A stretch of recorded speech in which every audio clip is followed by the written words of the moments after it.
All right, let's just get to it.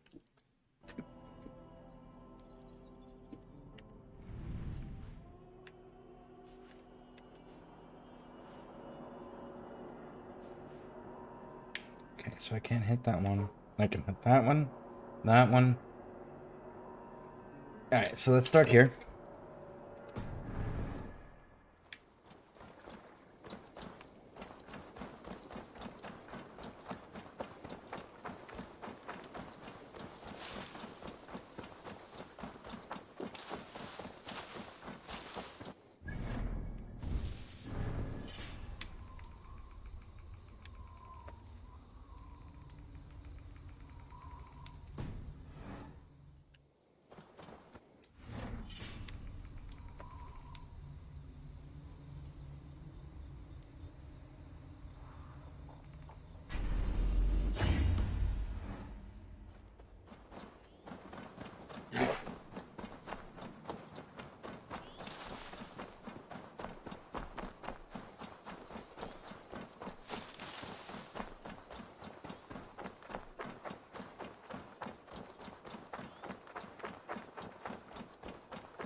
Got your Nidus Invigoration for 250% melee damage and 1000 health. So my glaive throwing build is ridiculous. Oh, is that your weekly Invigoration? Sounds like you're gonna have a lot of fun with it.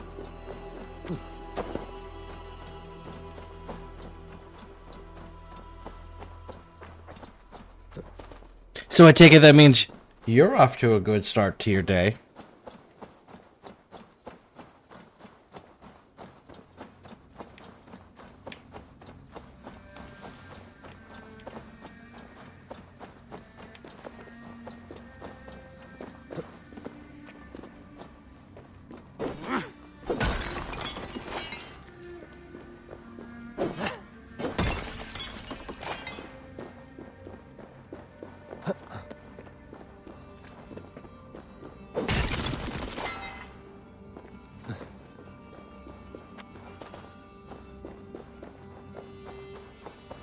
Yep. So it was actually for Nidus. It wasn't like the when you get 10 filled up and you can put it on anyone. It was actually for that frame. That's pretty cool.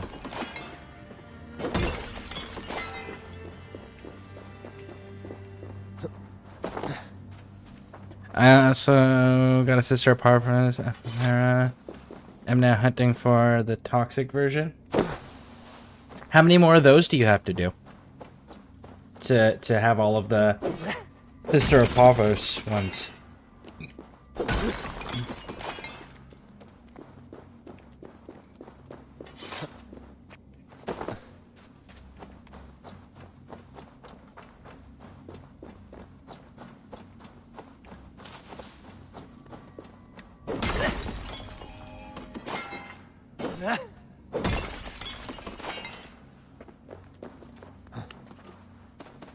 Three? Nice. Do you have all the other ones from like the Kuvalich and the Techno Kodalich? There we go, that's what it was. Kodalich. Do you have the Kodalich and Kuvalich's ones already?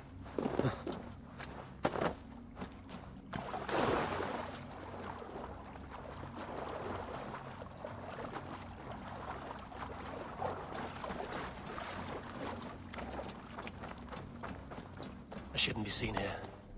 A hood should work. Time to be a sneaky asshole. Sneaky, sneaky.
I got all the Kuva, and missing just one of the Coda. I know the Coda one that I was wanting to get at one point was the one that reminds me of the Eye of Sauron.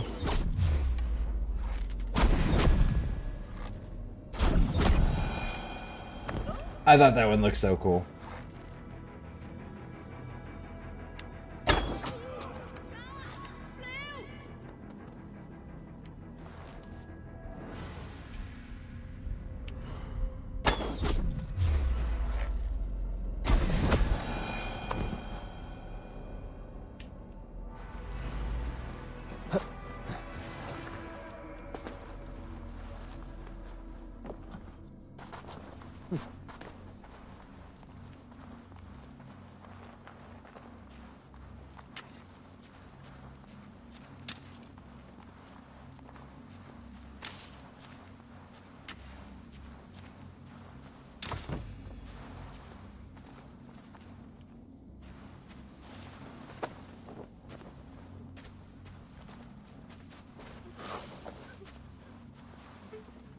Put all the bodies away.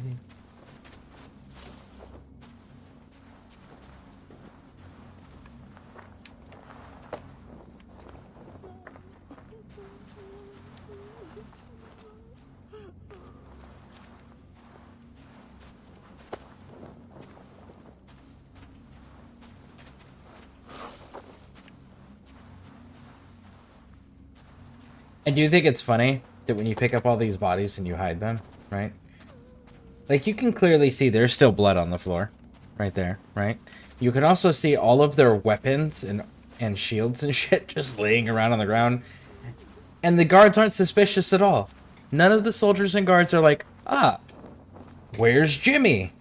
Why is his shield on the ground next to a puddle of blood? They're just like, ah, Jimmy must have wandered off. Sure, he's fine, in spite of there being blood where Jimmy once was.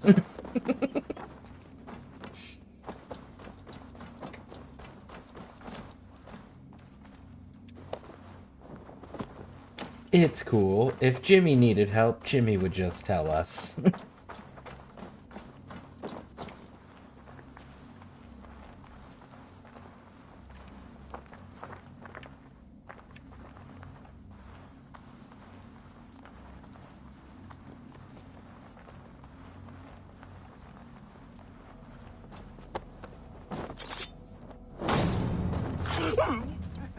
And hey, Midwestern Toaster, welcome in. How you doing?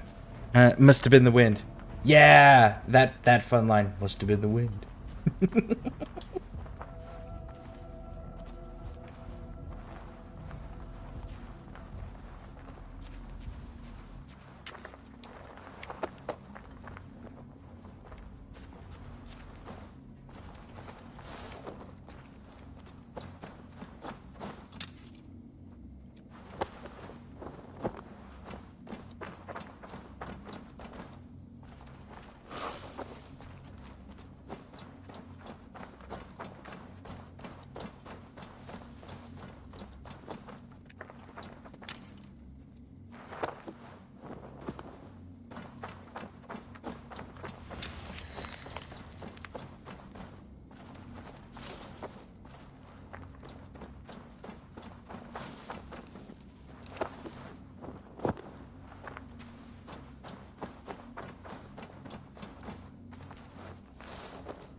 Oh my god, first try. Oh, for the Parazon mod order? You got it on the first try? That always is so fucking cool when you get that the first try. It's so rare.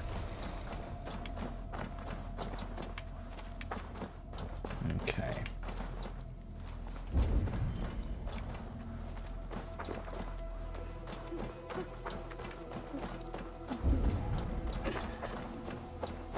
Trying to see if there's like maybe a window or something I can pop my head in and take those 3 dudes out. But unfortunately, it does not appear to be so. Sunan, guide me. Alright. I don't happen to see other troops.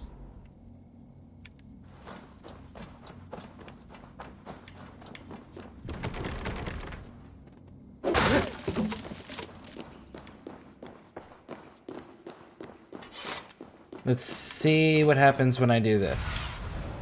What do you see?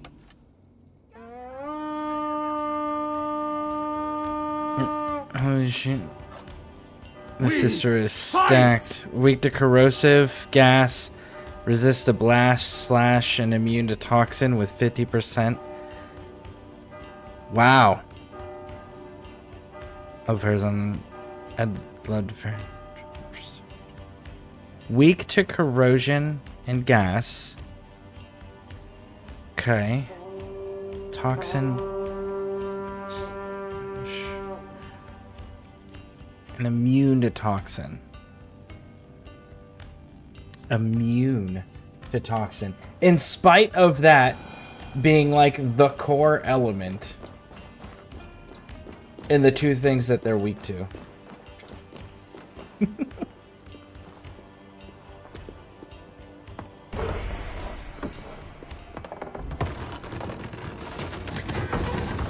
That is all we need for Gunner. But if there's more, we should claim it.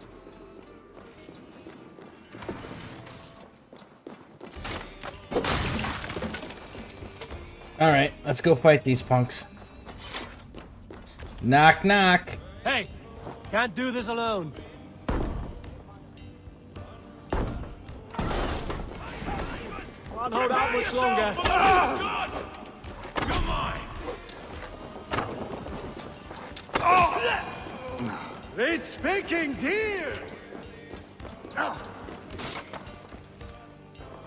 Give me a hand over here.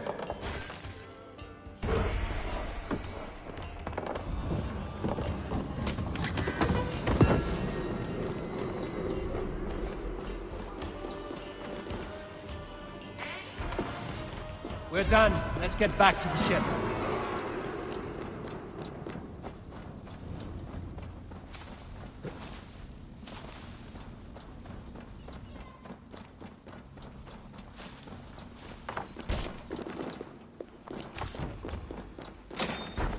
Okay. What level is this? 90? What level am I?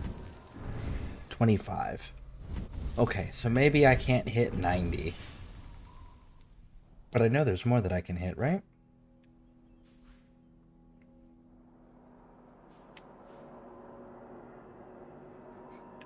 Yep. That one. That one. Can't hit that one, though.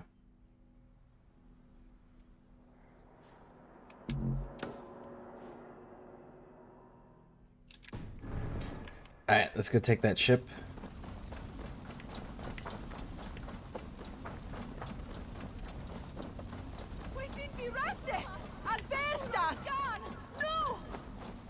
I love being a sneaky asshole in this game. Honestly, the bow play that they have in this game is really, really, really nice. It's probably some of my favorite bow play in most any video game. I would put it right up there with Skyrim's bow play. But I would take this bow play over Skyrim's. It was a good day and some fine work from all of you. We should return home and unload everything. Are you certain there aren't a few more gold nuggets squirreled away Cut somewhere? Owen! My gut tells me no.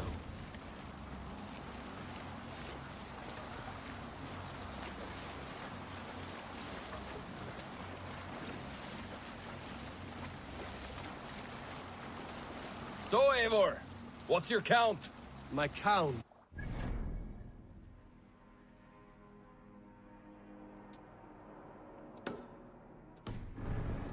No need to count my kills. They number too many. Likely story, Wolfkist.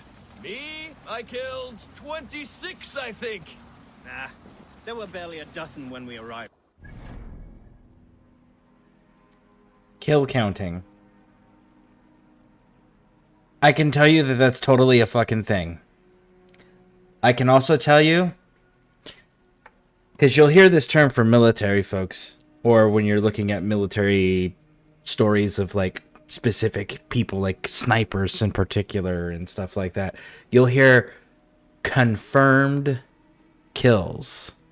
Confirmed kills are not the same as kills. The difference between a confirmed kill and a kill is something that you know you did. Or you think you did.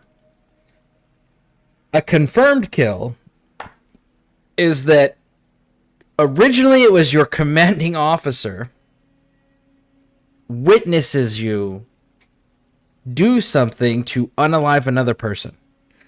It has since changed, and a confirmed kill is currently, last I checked the standards, was someone else, a friendly, that's in active duty, witnesses you unalive another person, and they witness you do it. So your weapon, you're doing it, that happens. Not they think you might have possibly been one of the people to be involved. Like, they have to witness the entire thing, and then that is a confirmed kill. So to get a confirmed kill is significantly harder in the military than a kill. A kill is, you know whether or not you unalive somebody. That's that. A confirmed kill, people witnessed it from beginning to end. And there's no doubt that it was you who did it. Oh no, you missed them. They attacked from the forest. Have you ever... Let the sail out. Have you ever played Project Zomboid? Is that the one where you capture zombies and you put like a little cap thing on them and make them into workers?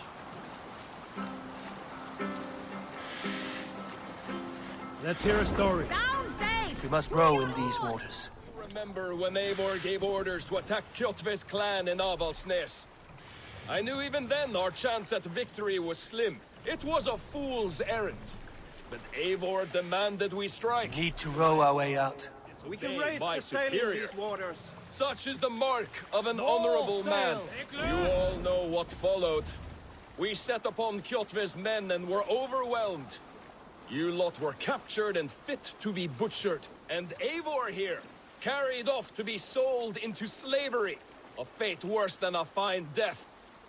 But there is one fact you do not know. In the initial fight, I came upon Kjotve, cowering in an empty house. He did not see me, and I came within 2 arms lengths of him. I could have slain him! A fast stroke of my axe, ending our troubles. But I held back. Why? Because I remembered my oath to Eivor. Yes, years ago, Eivor had staked a claim on Kjotve's life. So I left the backrout alone.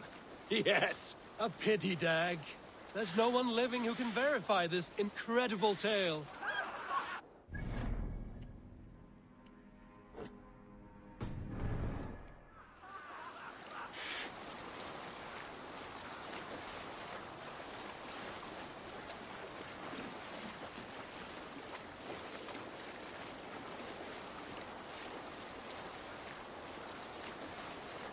Reef sail! Safety!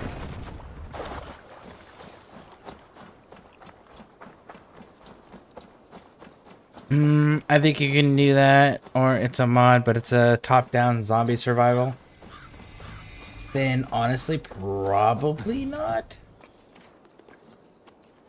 Honestly, I'm not very big on well, survival or zombie games.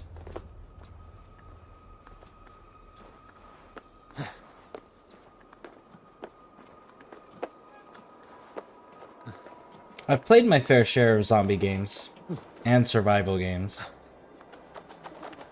but I need a... So, my issue with survival games that and again, it's a me thing, it's not a design thing or anything like that. It's...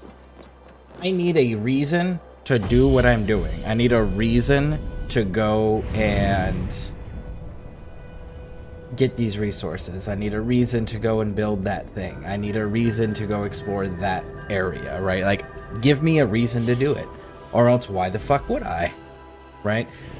That's always my issue for motivation to keep playing survival games. It's like, I get to that, well, why question, and there's not an answer there, because you're supposed to create your own why in those genres. And so therefore it just ends up not being a genre for me. Hey! And then as far as zombie We're games done go, here, and have earned our rest as much as our spoils. and as far as zombie games go, like, zombie games are cool and all, but you know, there's always that whole... There's a track record they have of being more gory than is actually required, because, well, zombie games are gory, and it's just like, they don't need to be. That's a design choice. That's not a... Well, this is exactly how zombies look. Because they're not fucking real. A military encampment. They don't have to be all grotesque and extra, like, detail with the gore and the filth and the decay and all of that. And the guts everywhere and, like, excessively messy explosions on death. And it's just like... It's just so unnecessary. You know, it's like I've seen enough gore in real life. I don't need to see excessive amounts as a design choice in a game that I'm playing, you know?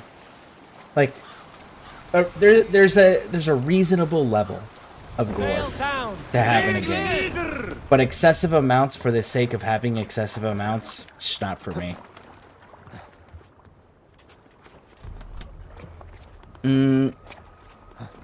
The problematic pressure ulcer is apparently a little better. Oh, so it's improving. Well, that's good. Is it something like you changed in your diet or your lifestyle, or did they say what they think is making it improve?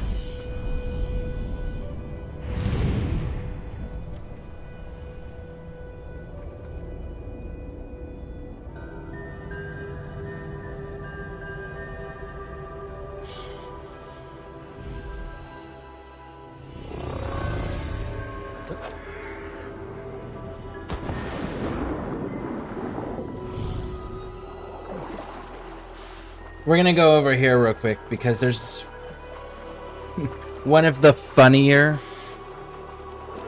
little side missions right here is this dude sitting on the log. You can see that? I spawned into a house full of zombies and now I'm playing operator.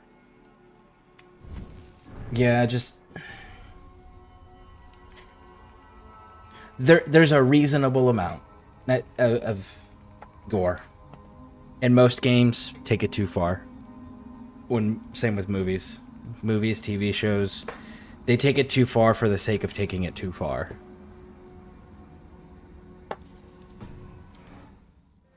Must be a hangover. Here we go. I like this quest. This quest is funny. Look. Homie's head's missing. And he's got 2 arrows in him. And this dude... My head, eh? Over here. Good warrior. Hi, stranger. Excuse me. I have a slight pain. Do you notice anything on my head? It's an itch or a cut that simply won't go away.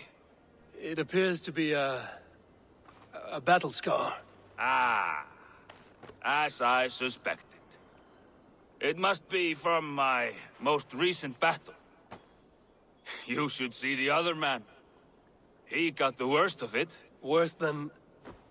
I suppose it's possible, yes? If he's headless? Which he My is. arms are numb from battle. Does it need any dressing? Do you think it is a serious wound? What the fuck happened? Yeah, so... There are weird things, and you can find stories in almost every conflict through human history that has any type of documentation to it, including up to this most recent conflict, the global war on terror, right? Where there are certain battlefield injuries that defy logic and science, but they're there. It happens. There's eyewitnesses to it. There's documentation to it. Doctors can't explain how the fuck that's even possible, but it happens. Right? This is one of those situations.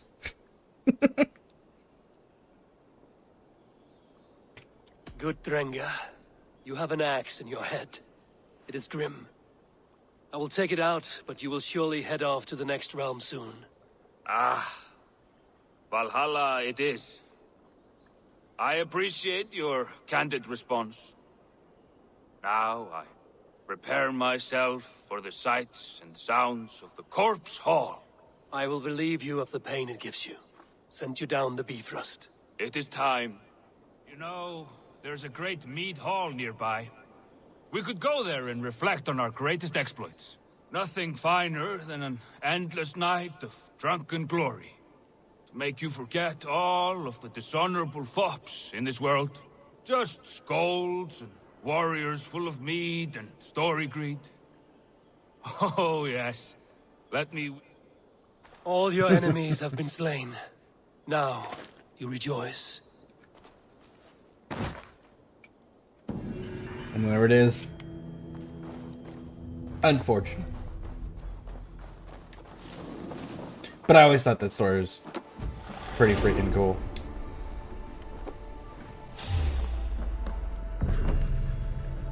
Wait a second. Wait a second. Wait a second.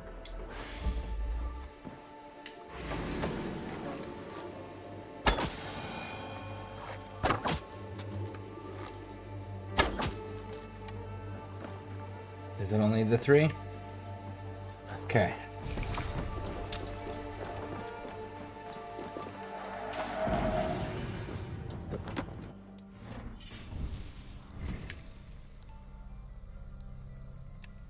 Alright, let's see what else we need.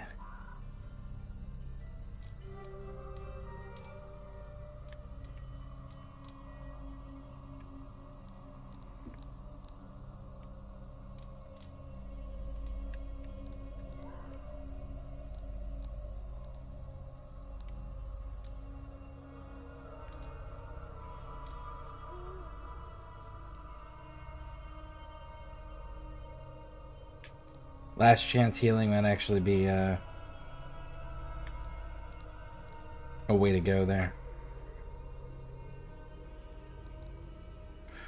When you have at least 1/3 your health, hold for partial healing. Lost food.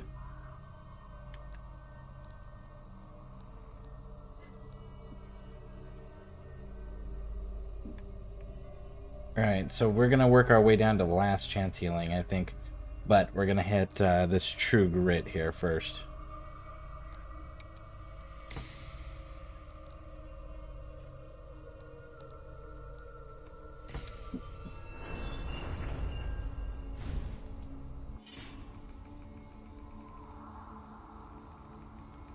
Bro just needs some ibuprofen, right? Take 2 800-milligram ibuprofens, drink some water, and change your socks. You'll be fine. The army cure-all for everything.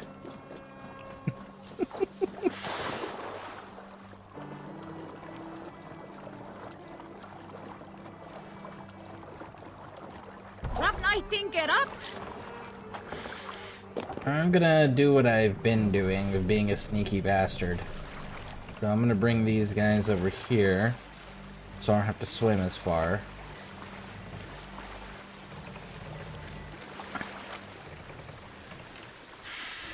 Hey, what's the matter? Nothing. You guys just sit right there.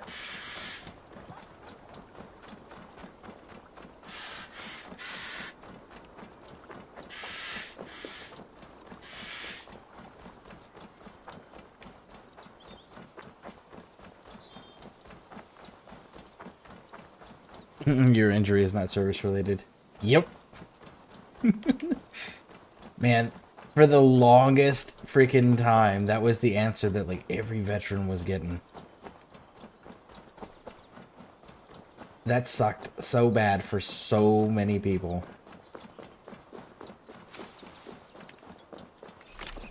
Luckily, they're a lot better about that now.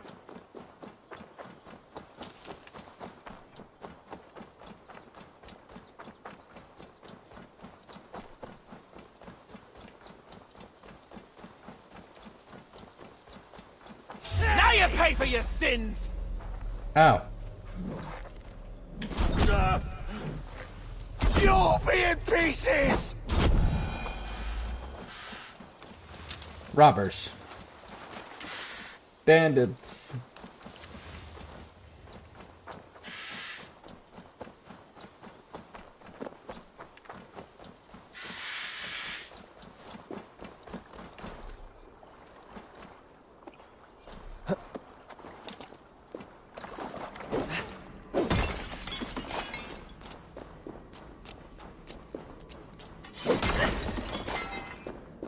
If they see me, this will get messy.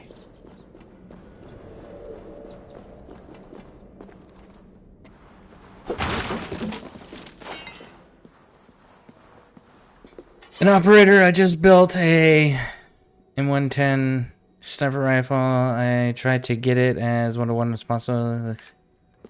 Nice. Oh, god damn it.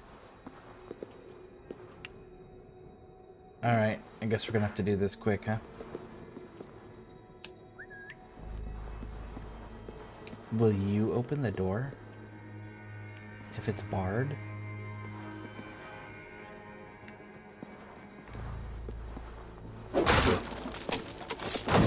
Nope, but she'll be close enough for an assassination.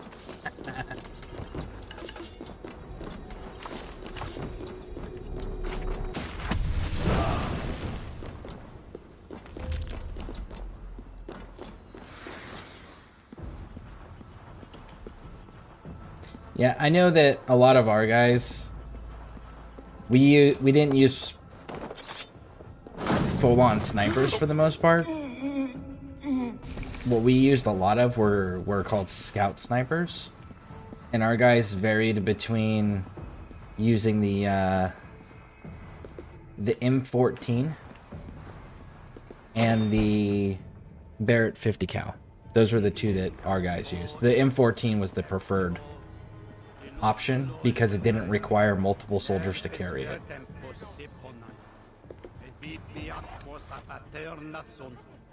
Oh shit, they're all moving.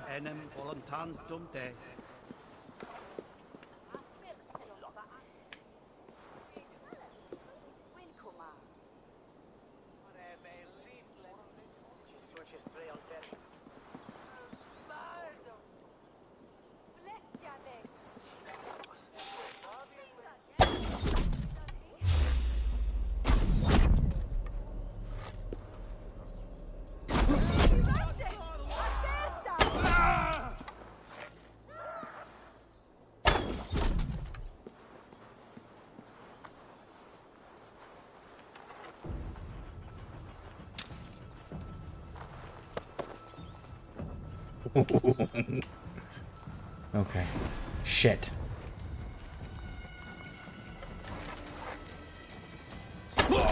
Oh, got him.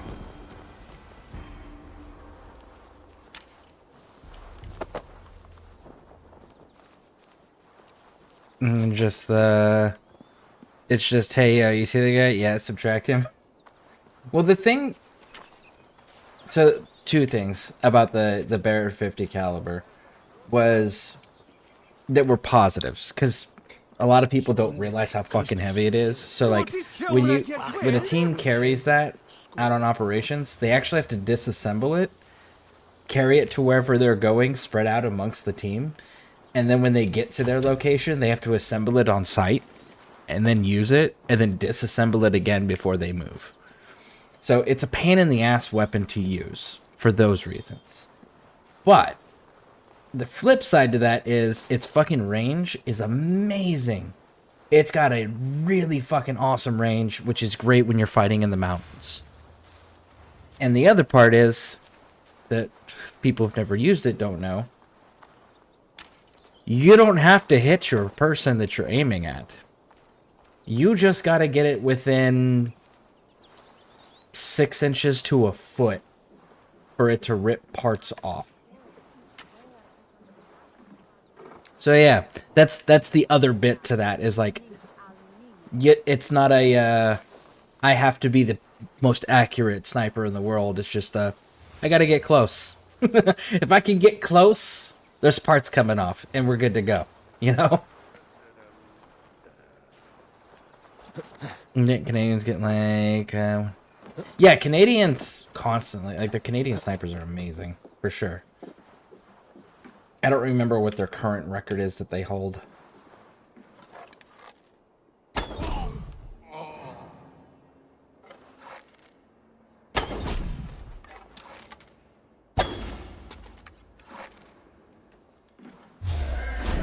I used to be an adventurer like you. Then I took an arrow to the knee.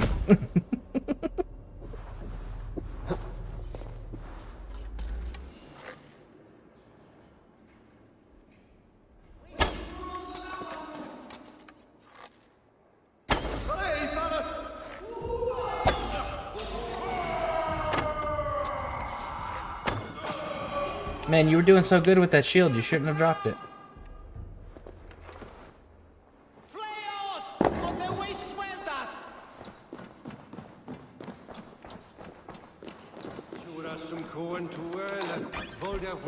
Salva with Forus.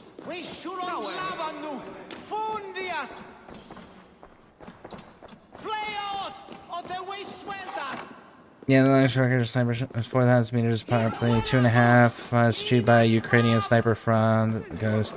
Yeah, that's a recent one. Who was the one before that though? I'm pretty sure you were right though. Before that though, it was Afghanistan. It was a Canadian sniper team prior to the Ukrainian shot.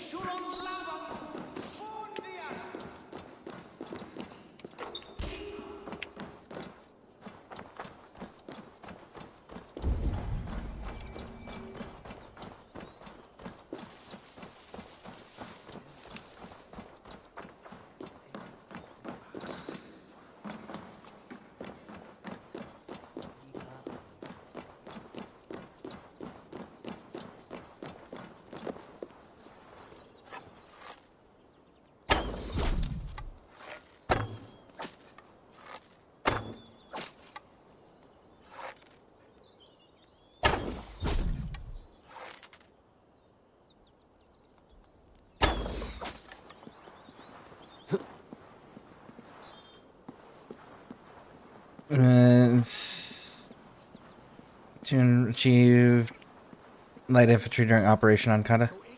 Yeah, Canadians. They have amazing sniper teams. I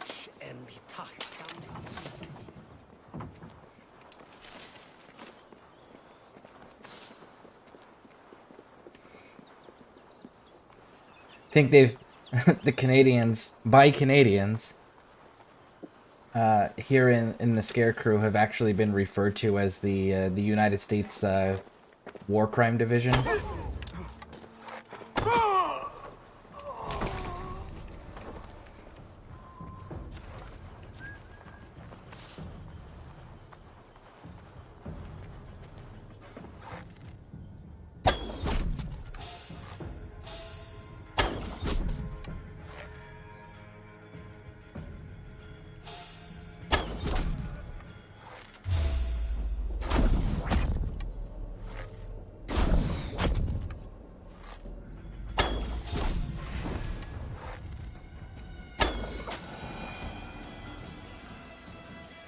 Singulus rebus longe, incomprehensibile gludas qui erat. Geneva Convention, not Geneva checklist. Yeah. forma cuida bisad mi behoste fer.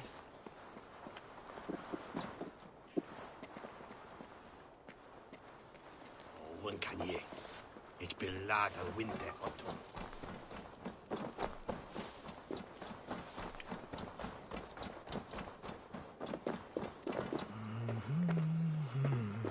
Oh, wait. I see that. Can I actually get in there? No, that's too small.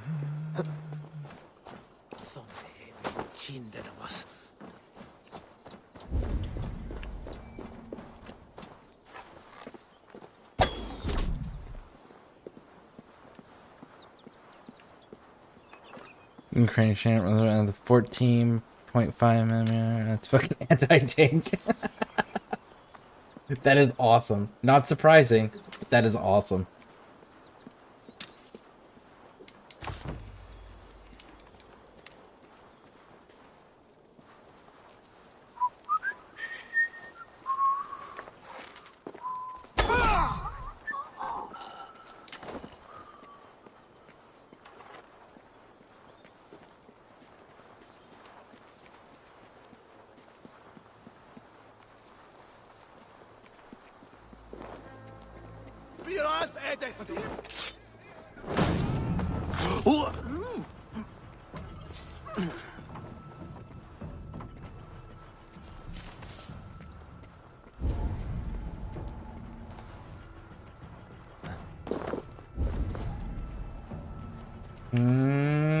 Okay.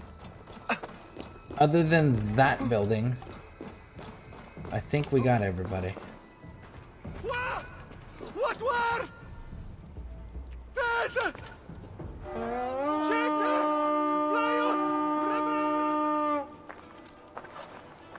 We feed the raven this day! Yeah, I thought I saw something.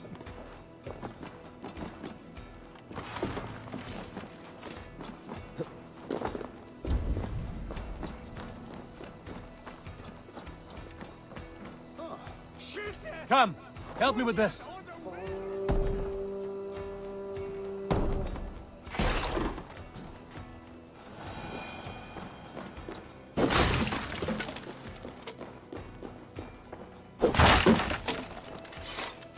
Give me a hand with this. Loot! Over here! Could you move any slower, big dog?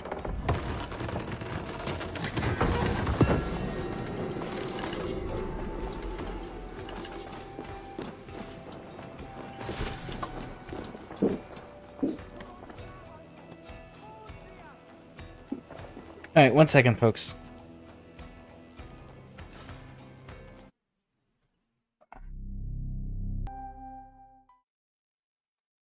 Get back to it.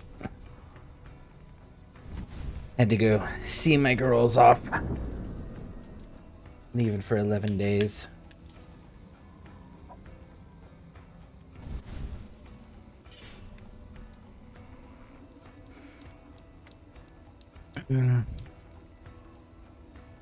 Look at this rifle. This rifle is bigger than me. It was 6 feet. 6 feet and 7 inches long. It's almost has a foot on me. Damn. Yeah, it's got a foot on me too.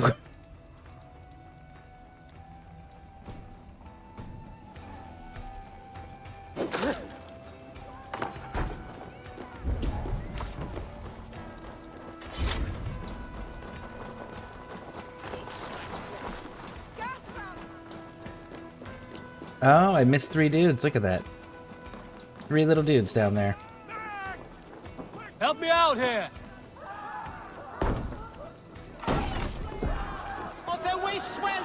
Pagan ravages are coming! Alarm!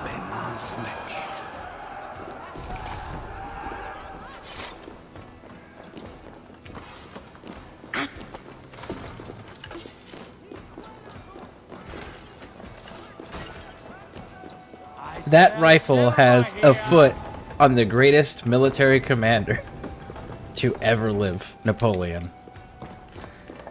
And before anyone starts saying that there's greater or better commanders than Napoleon, I just want to point out there isn't a single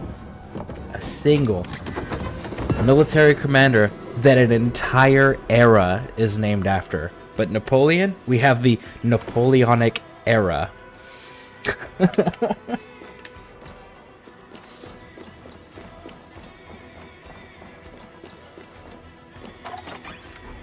But yeah, I love how everyone's like, Napoleon's so short. Like, he has that reputation of being a short dude. The reality was, he wasn't short. He was just fucking 5'7".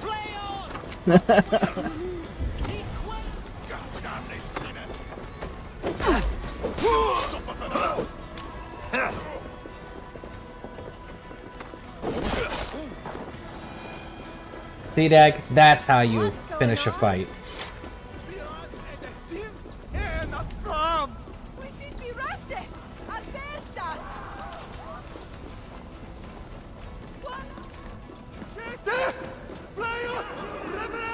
Hey, come here a moment.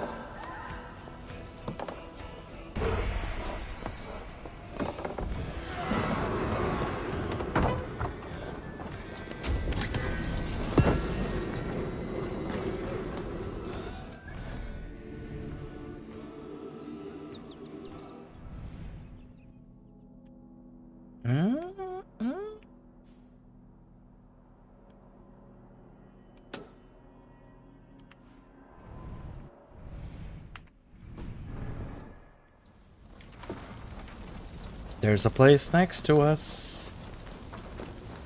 I'll leave all the burning to those dudes. They all seem to like it. I'll stick with the arrow shooting.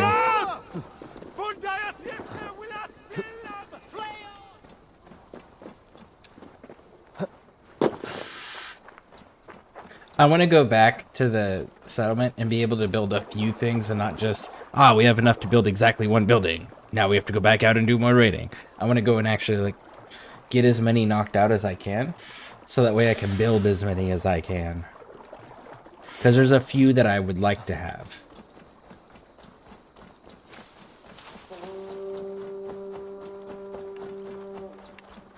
Oh, it's a mushroom challenge. Let's do it. How strange. Who was average at the time? Hey, Pixie. It was like 5'7". Napoleon was really bad with women. Well, to be fair, most military people are really bad with women because we know our craft so fucking well and we commit wholeheartedly to it that peopling isn't part of that training.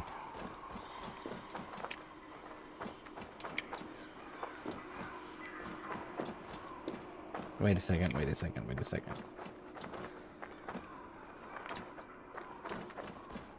You've got an attacked archway. You've got an attacked archway. You've got an attacked archway.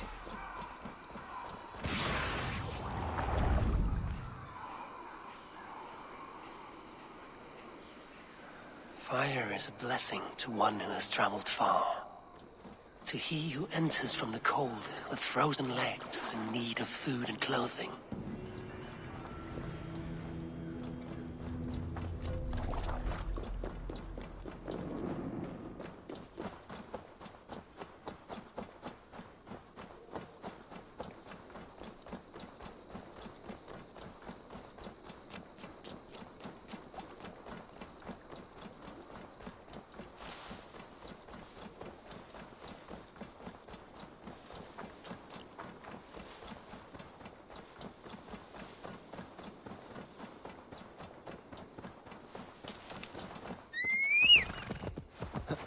Go!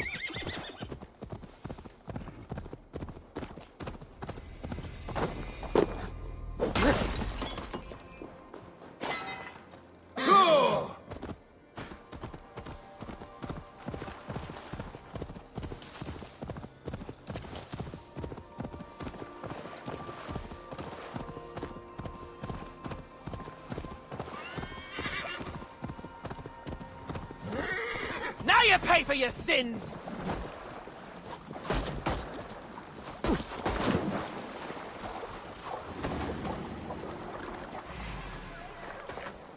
Have your guts!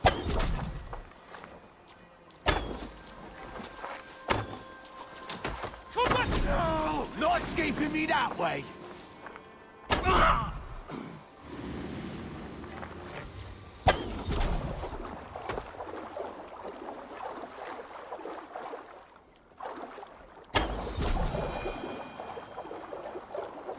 Freaking ambushes, man. Knocked me off my horse.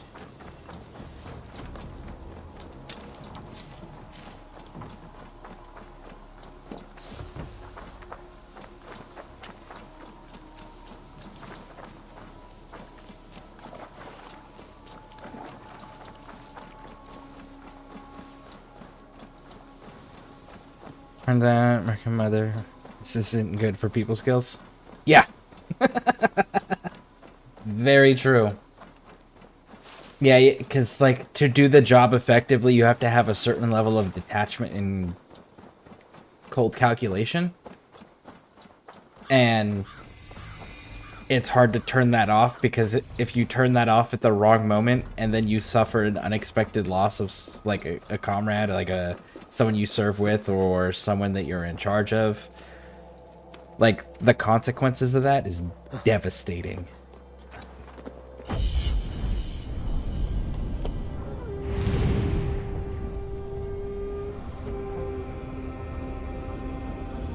So as a result, a lot of people just don't turn it off. And a lot of people, even if they could turn it off, don't know how.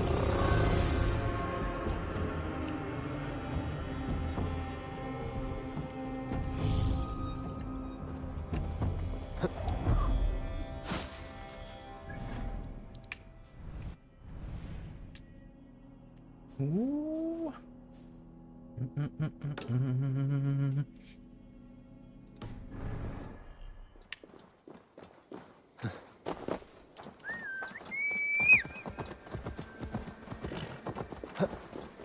Where are you going? Stop running from me!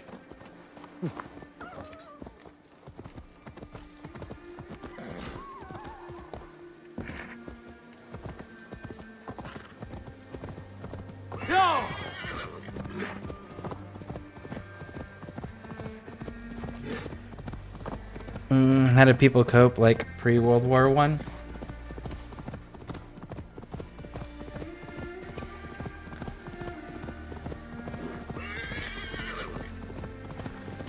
So, we don't have a lot of documentation that covers those things, because you have to remember that a lot of that was... It was considered bad form to discuss those things or document those things for a long time. That's not until you get into 50s and 60s where people start not caring so much about protecting reputations of others. Because, like, even look at the 1940s. Look at Roosevelt, right? Franklin Delano Roosevelt. Guy had polio and was in a wheelchair. They deliberately, the press knew about it, but the press deliberately went out of their way to protect his reputation and not take pictures of him in the wheelchair or not write articles about him being in a wheelchair. It was like the press knew about it, but they didn't want to harm his image. And that was the way that a lot of cultures, and even to this day, a lot of second and third world cultures treat their soldiers, is they don't want to harm their image of their military. So a lot of the mental health struggles, the trauma struggles that they come home with, just, they're not discussed. They're not talked about. It wasn't until World War One, where it was the first conflict where war was industrialized, that there wasn't a way to hide it anymore. So then they kind of had to start looking at it. And a lot of it was, well, we really don't want to acknowledge it because, again, it still harms reputations of our military. So we're just going to go ahead and say that those people were weak and leave it at that. But you can also look at the fact that in older cultures and older wars, you have where generals, officers, soldiers, the ones that are lucky enough to have been documented, have anger problems. They have drinking problems. They have constant aggressive, reckless behavior. And that's not because of not being able to handle their shit. It's the reckless behavior comes in because at a certain point, you don't want to deal with the trauma anymore. So you actively seek out someone to end it. But they have to earn it because you still have your warrior pride, your warrior code, as every culture has. Where you want it to be over, but you want someone to actually properly earn it. So then you get soldiers, you get stories of their various soldiers that will recklessly throw their life away, but then again, part of that protecting the reputations, it's written up as how they sacrificed themselves valiantly for XYZ reasons. It's like, yeah, but did they? Or did they just want it to be over, so they used that as the excuse so that it could be over while everyone else got to go on? The result's still the same, but you can see hints of it. It's just not as well documented prior to World War One. And post World War One, it was, we looked at it, we documented, we really didn't do shit with it. And where the shift happened was actually Vietnam. During the Vietnam era, there was a lot of soldiers coming home with post-traumatic stress. And it wasn't something that was really looked at, really studied, really acknowledged. It was one of those, like, we knew it happened, and that was kind of it. It wasn't until people started giving crap to the Vietnam soldiers coming home to America, when the civilian population started doing that. There was a veteran from World War II who was a movie star at the time. He was a Western movie star. And his name was Audie Murphy. And if you don't know who Audie Murphy is, he was the most decorated American soldier during World War II. He received every single fucking medal possible, to include the Medal of Honor. He even did a movie where he played himself called To Hell and Back. Now, Audie Murphy went on television during that time period where people were giving Vietnam veterans a bunch of shit about being weak for having this trauma coming home from war. And he went on television and did an interview, and they had asked him what he thought about all of this, and he had stated that he thinks that it should be looked at and it should be studied, and they should find a way to help guys like them, because he still suffers from it. He slept with a 1911 45 under his pillow till the day he died, because he was afraid the Germans were going to break into his bedroom while he slept. That was the level of trauma that he had. And the moment that America's most decorated war hero, and at the time a very popular movie star, went and said that on national television, the medical community, the military community, the government went, if that guy is saying this, maybe we should start looking at this. And it was that moment where they started shifting the mindset of, this is a thing for weak people, to, okay, well, let's learn more about it and see what comes of that first. And they really started documenting and studying and looking at it. And even to this day, they're still studying, documenting, looking at it, finding out different ways to diagnose it, finding ways to be able to tell the difference between people who have it versus people who just claim to have it but are making shit up.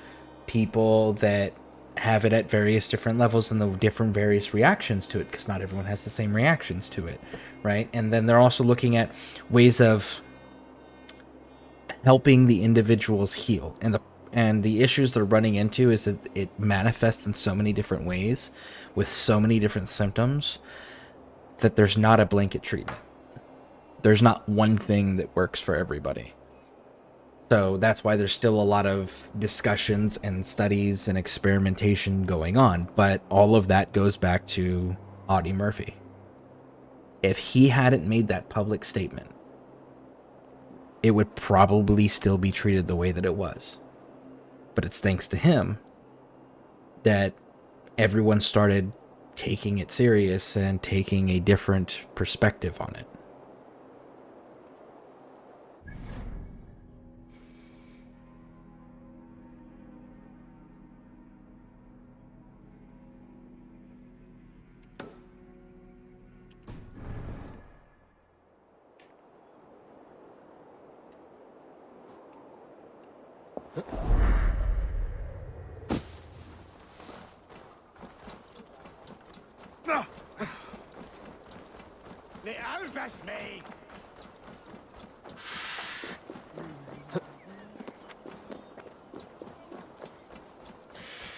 I watched Fat Electrician's video and homie was bad. Oh yeah, absolutely. He 100% was. But again, like, his genuine greatest contribution to the military and veteran community was making that statement.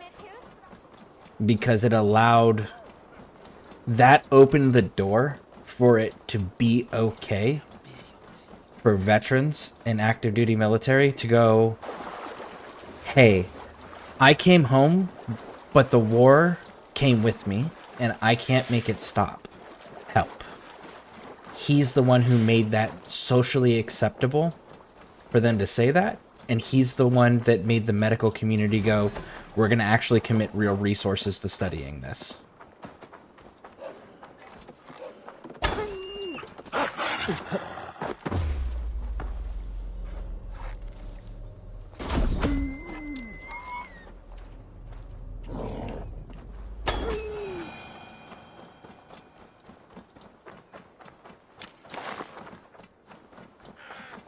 In fact, Electrician's super entertaining. I was actually just watching that the other night with my oldest. We were watching the one on White Feather, Carlos Halfcock, or Hitchcock. The sniper from Vietnam.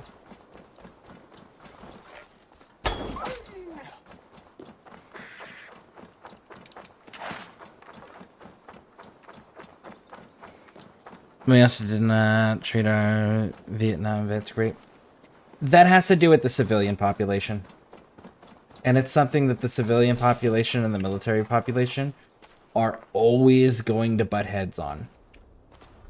And what it comes down to is the civilian population doesn't comprehend that the military and the veteran community aren't the ones making policy changes, or policies, and declaring wars and deciding what operations we are and we're not gonna do. They're not deciding the rules of engagement. They're following orders. And most people that join the military genuinely join for idealistic reasons. The problem is that they are not led by the people that share those same core values. They are led by individuals that have political agendas instead of holding those same ideals that soldiers join with. And because of that, the soldiers that want to stay dedicated to the service or want to make a career out of the service become jaded, and a lot of them lose the idealism that they joined with, and become, it's kind of a cycle. So they join as idealistic, then they become bitter and nihilistic, and either they get out at that point, or what ends up happening is they become realistic with expectations and realities of the way it works to be in service and continue to serve. But for the most part, civilian populations don't understand that that's not up to the military people to make those decisions or change those policies. In fact, the military, you talk to the older gentlemen and the older women that are in charge, like in actual leadership positions, like the generals and colonels and sergeant majors and all of them, right? And anytime young troops go up to them and be like, I don't like XYZ things going on, they get told, well, if you don't like it, stay in and make a change, right? But then the question gets posed of, well, what changes have you made since you've been in so long? And the answer's, they didn't. They stayed in because they wanted to make a change, and they knew it would be easier to make a change from within. But the reality is even with all of their years of service, they themselves still didn't even make a difference that they wanted to make. So, it's one of those, like, it's... Unfortunately, there's no way to close that divide without forced mandatory service. And that's not a realistic thing because of the fact that the military is such a demanding, harsh lifestyle. It is not for everybody. It would make things easier in society if everyone had a mandatory military service, but it's not realistic.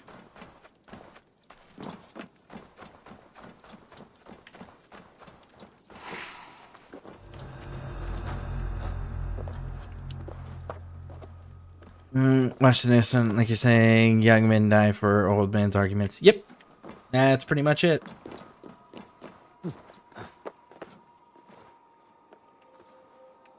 And those that stay in, it's either because they want the career They need the stability. They're not good at anything else, or in their minds, right? Or they think they can make a difference if they just get high enough rank. And the reality is nothing ever changes. Because the people who are genuinely in charge are not those in the military. The people who are genuinely in charge are the civilian politicians. And the reason that's important is because our government and our military is designed to be run by and overseen by civilians. We cannot have a military that is exclusively run by military. It has to have civilian oversight. The reason for that is if you don't have civilian oversight, you become a military dictatorship really fucking fast. Because military is very rigid in chain of command, structure, all of that. There is no room for people that are below certain ranks to be telling people of higher ranks how things work or what to do, or arguing or disagreeing even. So that is why the civilian oversight of the military is so fucking important. But it does create that disconnect. And it does create a misuse of military and military capabilities and assets. Because those that are actually in charge don't have military backgrounds or experience. So there's not a good solution there. But again, a lot of the general public are not informed of that. So anything that a military does or is used for, it's immediately, well, let's blame and attack the veterans and the military soldiers, rather than holding the civilian counterpart that's in charge of those decisions accountable.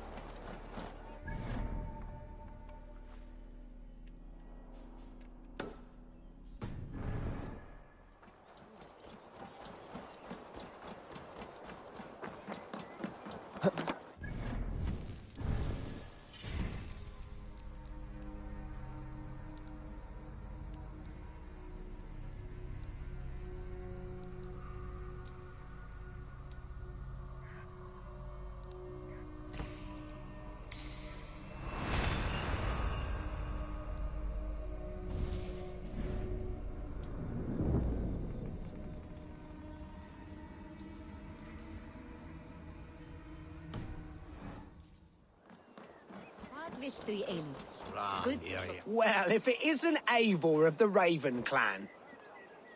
How do you know me? People talk.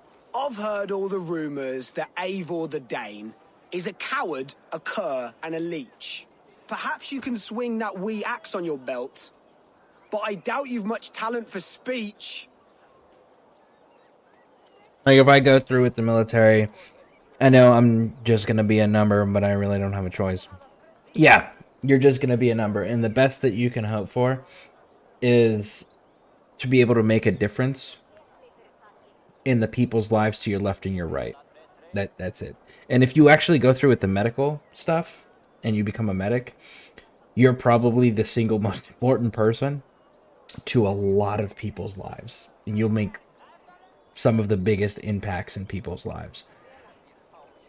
But again, that's on a personal level. That's not on a grand scale changing military policy and government outlook and military usage. But that will be on a personal level of affecting the people that chose to be in service with you. And for a lot of people, that means more. Because it's something that is realistic within their control to be able to influence. You might be surprised. Let us duel. Well, I'll need a wager first. Here's the silver. Now begin. To all those whom I speak, they say Eivor's a clod.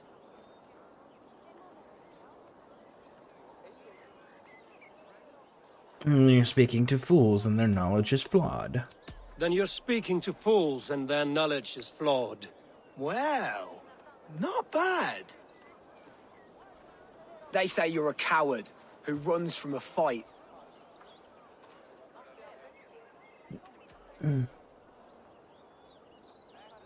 And they're sorely mistaken. I'm known for my And might. they are sorely mistaken. I'm known for my might.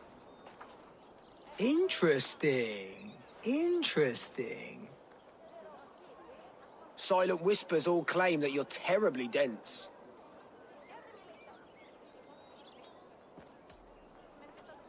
They've clearly misheard them. My wit is immense. Then you have clearly misheard them. My wit is immense. Oh, you looked out with that one. Well, what a surprise. Eivor of the Raven Clan is a true talent. I'm shocked. Do not believe everything you hear. Unless it touches on my flighting, then heed every word. Take the coin, and know that only praise will henceforth cross my lips. Outstanding. That was important. Because reasons. Now, that's important because, again, it'll unlock dialogue choices, unique dialogue choices later in the game, depending on what levels we have.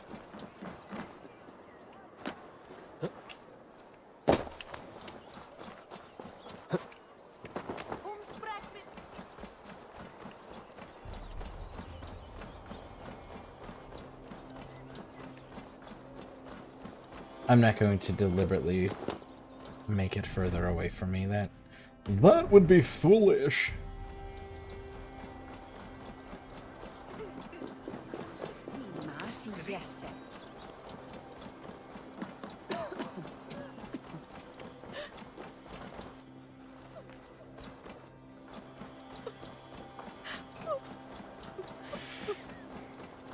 Reva will help an if it's beauty. She held a say well, Swara.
Am I about to run into...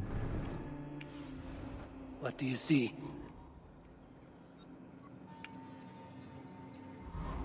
I am. That's a monastery.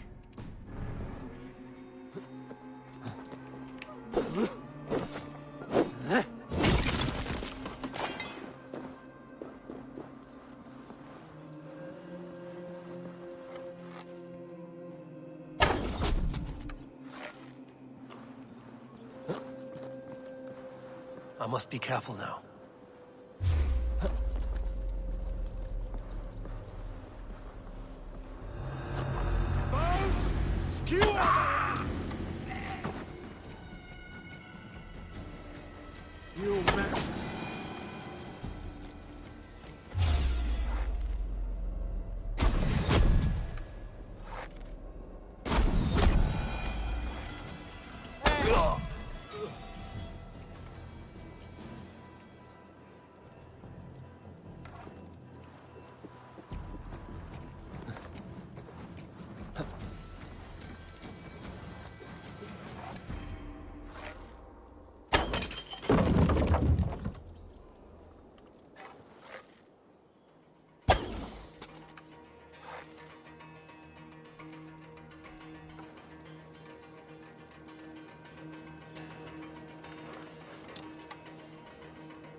Shit, I'm out.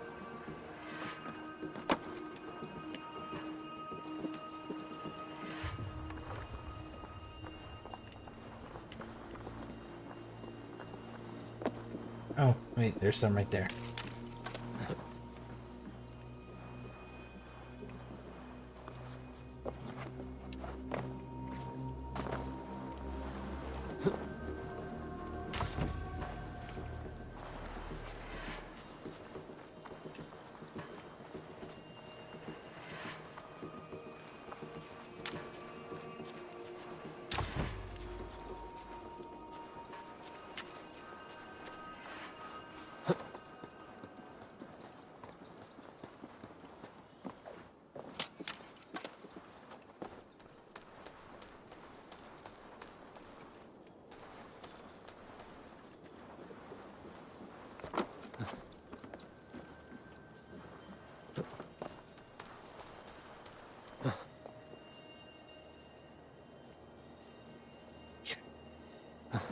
Jump across.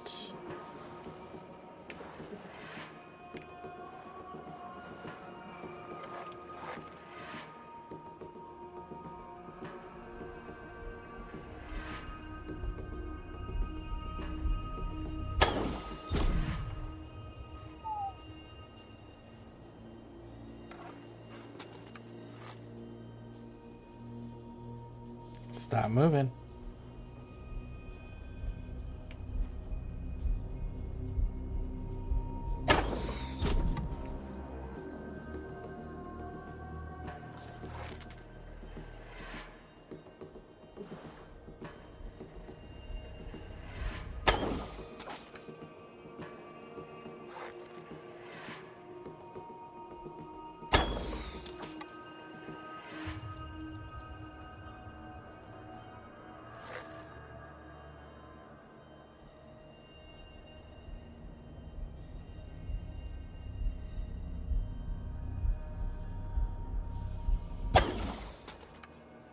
Oh.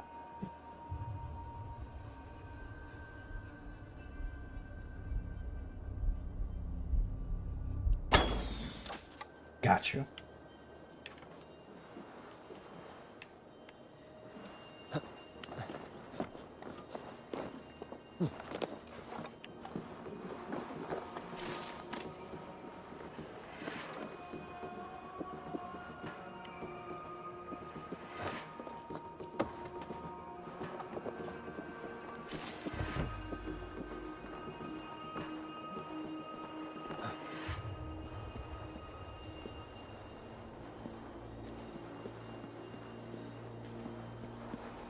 Okay.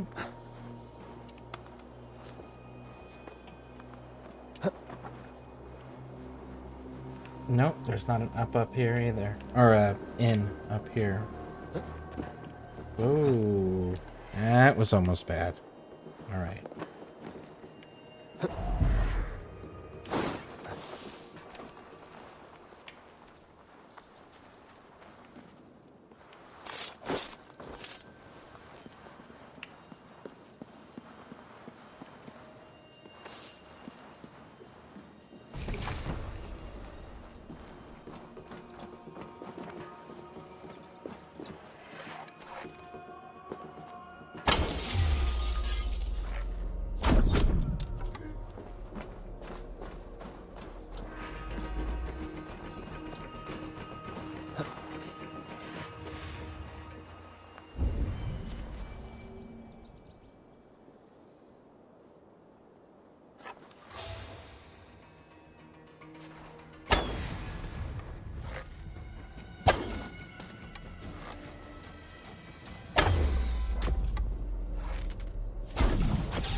He caused the barrels to explode that were up there when he fell down. That is awesome.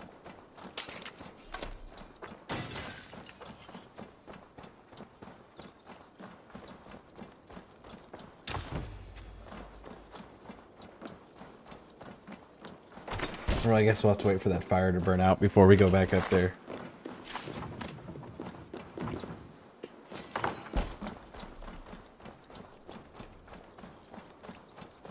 That is so fantastic. I wonder if his remains stayed up there or if he fell off. Nope, he stayed up here.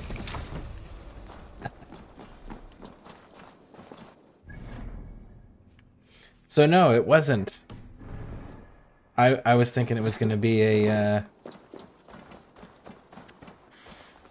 monastery, because you know, church, fortifications, barred door, which was force entry. Nope, it was just a bandit takeover.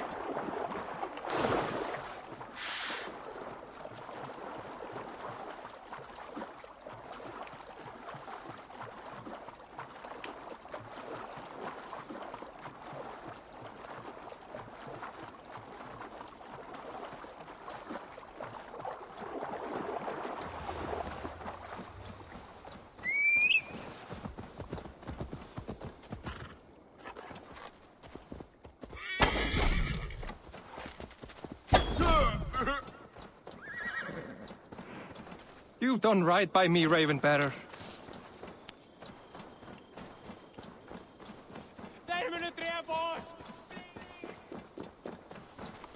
He literally was just speaking English where we could understand him, and then all of a sudden he doesn't speak English anymore.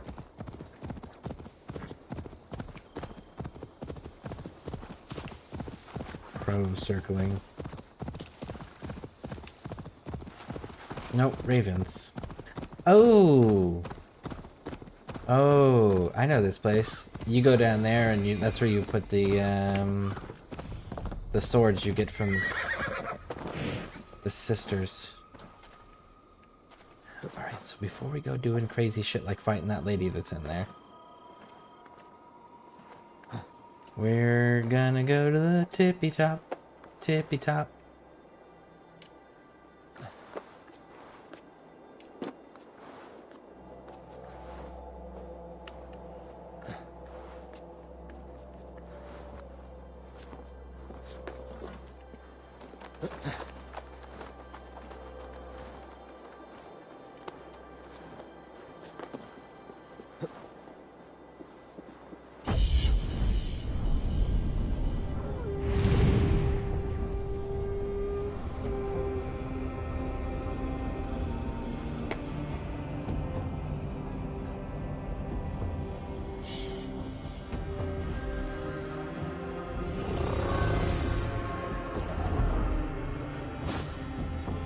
Alright, and on that note, we're gonna save this, because I might lose this fight. No. I'm like, not 100% confident on that. That I can take this fight.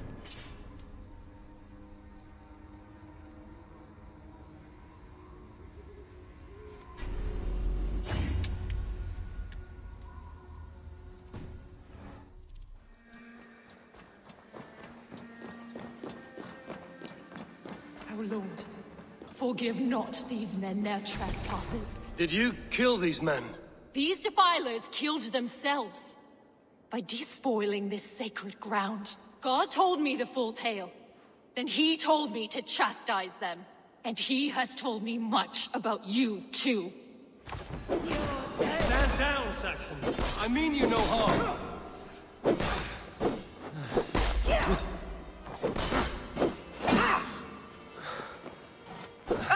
Take this! May God strike you down! Tell me again. What did your god say about me? My God names you the Crow-Eyed Devil. And he sends out his angels to find you and to kill you. And then they will fling you into the pits of hell, demon. I've got my doubts. I'm just saying. I've definitely got doubts about that. Which part? All of it. Just all of it.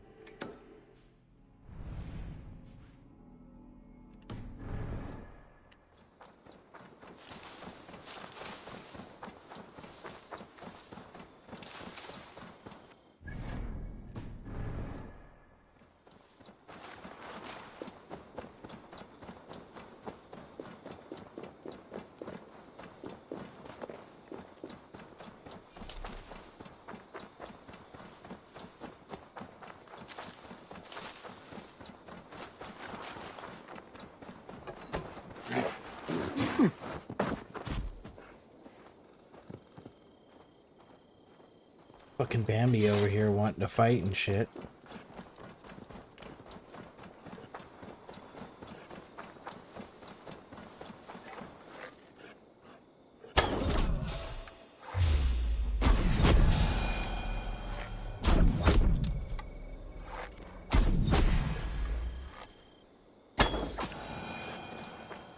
Damn! Almost fast enough to get all of them.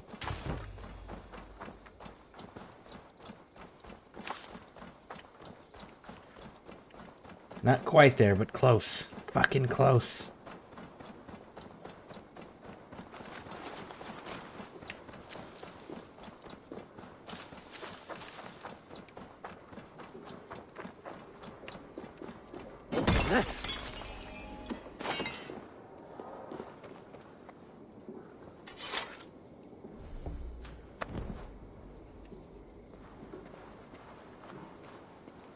We's gonna be sneaky, sneaky, sneaky.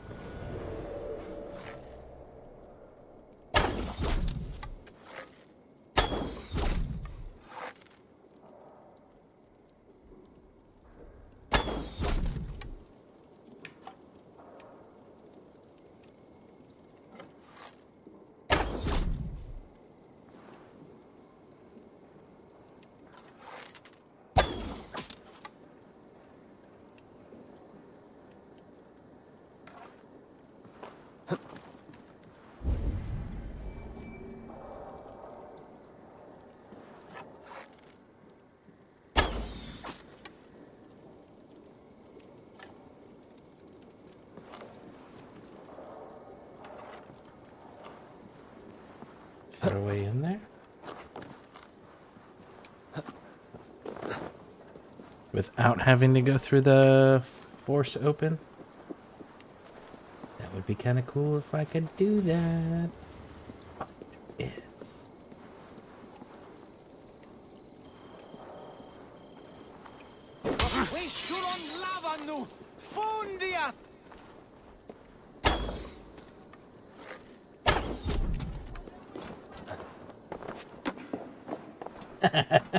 I'm surprised they didn't turn around to investigate the window being shattered.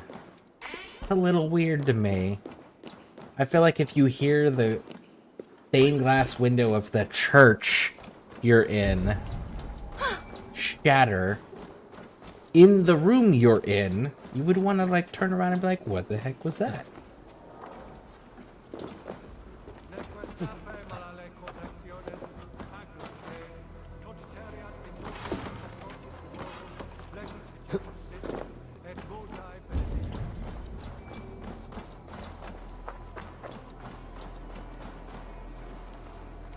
Let's kill the sleeping dude first.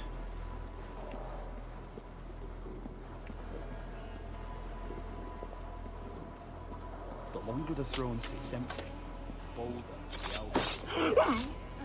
I'll serve whoever pays me. One master's good as another. It brings a measure of order. Stay in. That much is clear. If you want to rule, you need their access. Godforsaken mess. Who'll be lord of this blood prince swamp?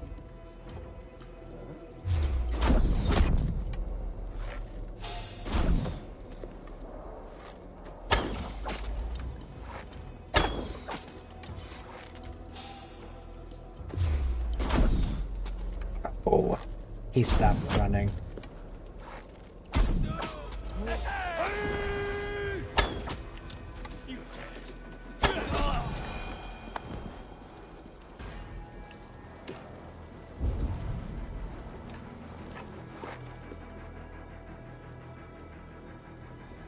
shit. I full on missed that, dude.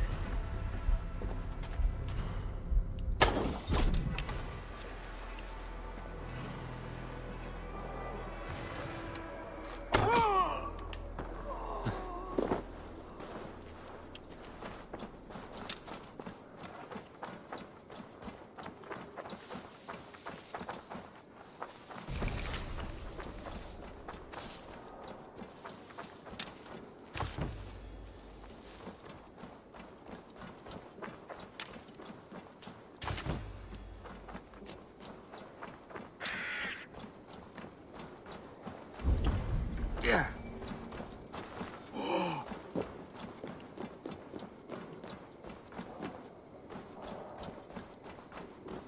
Let's go get this dude that's up here that we almost missed. I'm kind of surprised this dude didn't detect nothing.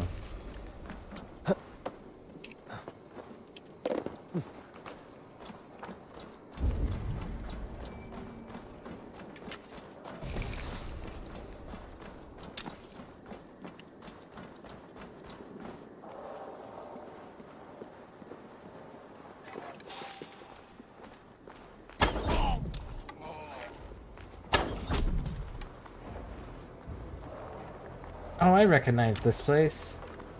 This is the one we're gonna have to come back with, Bjorn. The Berserker. We're gonna have to come back here with him. This is where we fight that lord for that dude.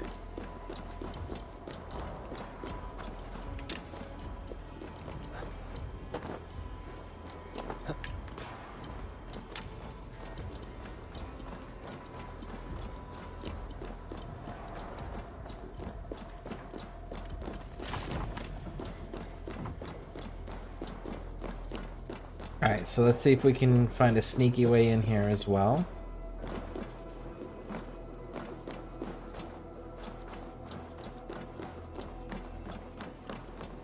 So far, ground floor is looking like a big old no.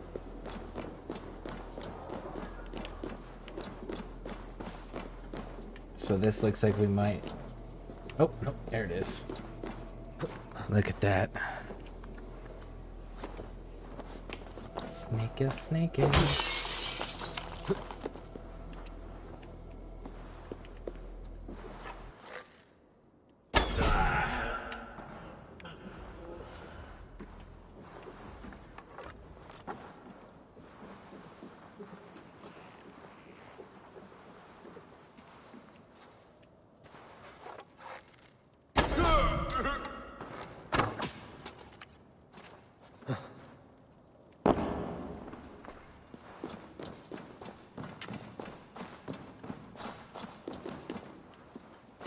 Must be blocked from the other side.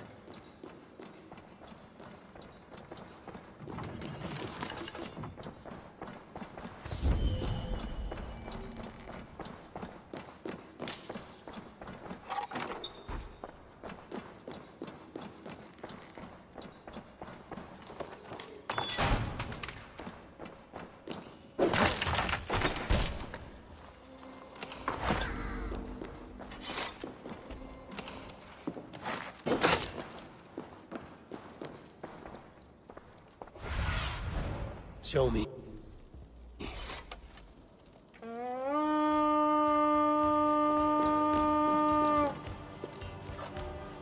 We reeve!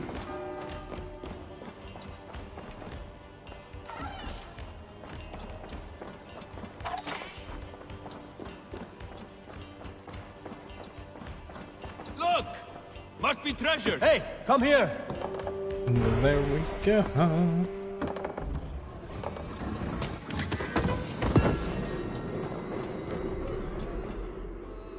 Give me a hand!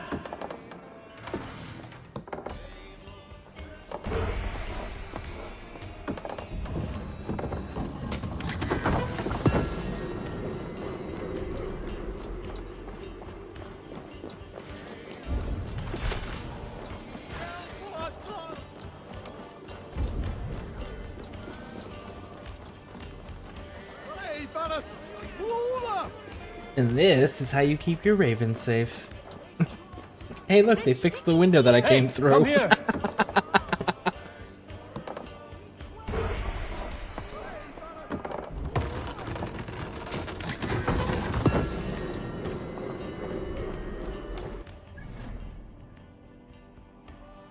Okay, so we're not going there.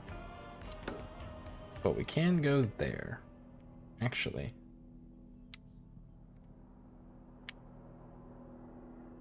Yeah, all this is outside of our reach for the time being. Lindenshire actually may have a few. Lettershire, or however you pronounce that fucking place.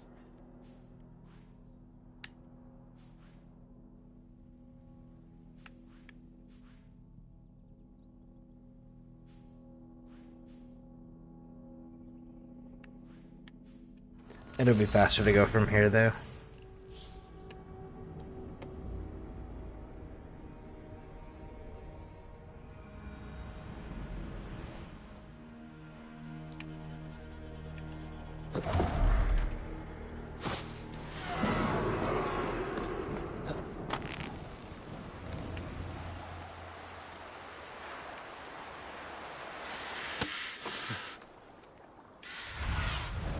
Survey the area, Sunan.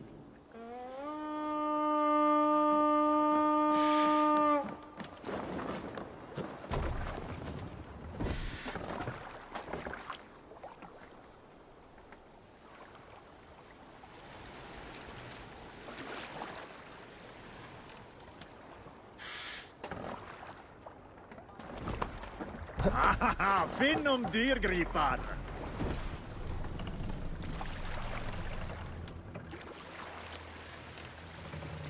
Yeah, there's no point in opening the sail because they're going to lower the mast here to go underneath this bridge. Take the mast down.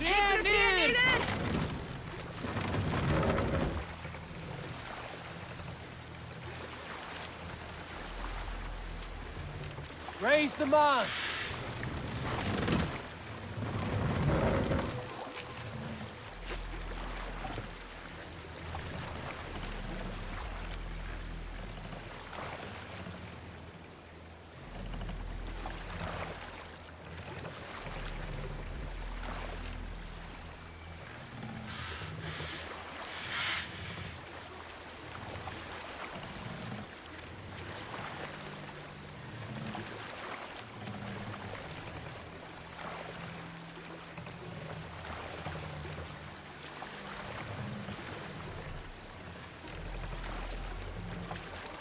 Hold here.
Up, up, up.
Alright, so, again, be the sneaky bastard that we are.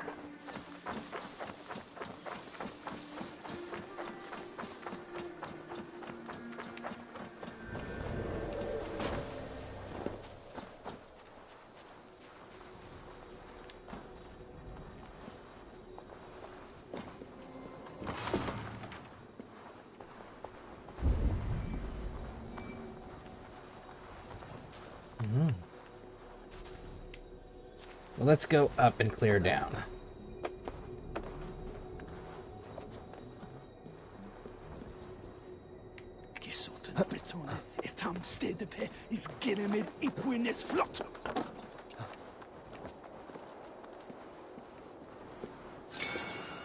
Ooh, Nopal.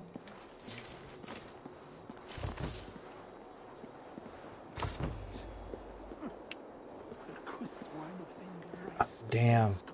That is a giant ass fucking patrol that just came in.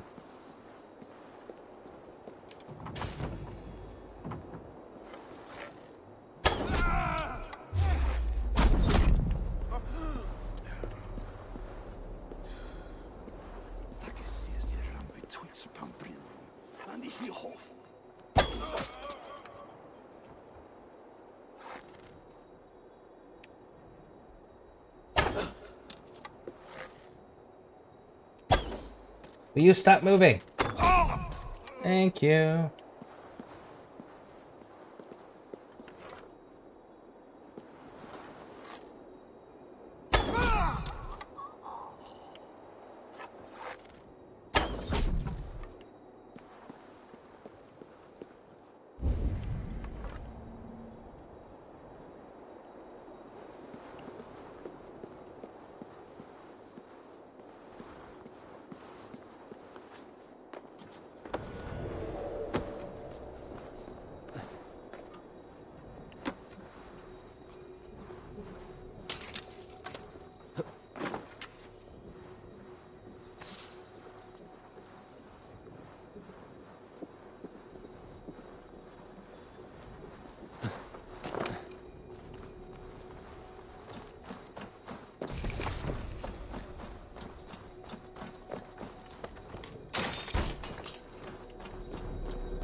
Not the arrow we're looking for.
All right.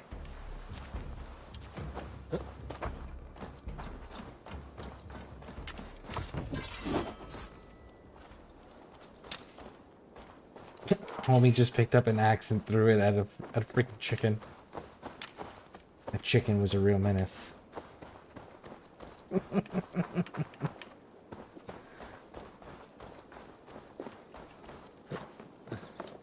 Alright, so before we go opening doors and such, let's see what we can kill quietly first before we start bringing people into this. Okay, so that's bricked up. Bricked up.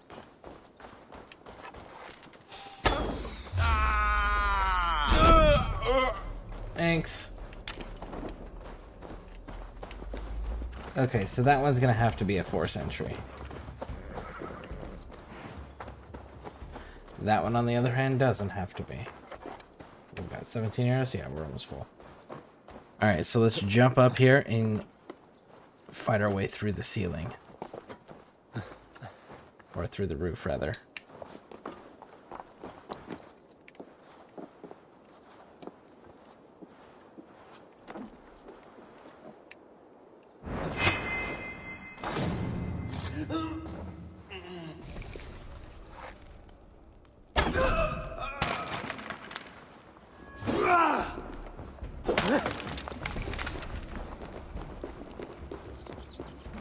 Thank you. Thank you, friend.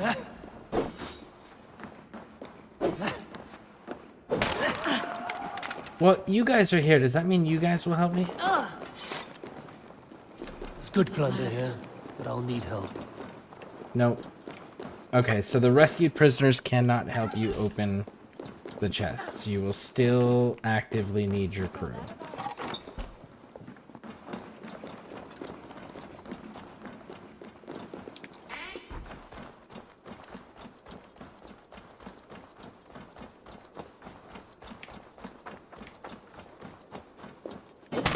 Quiet moment. You have my gratitude.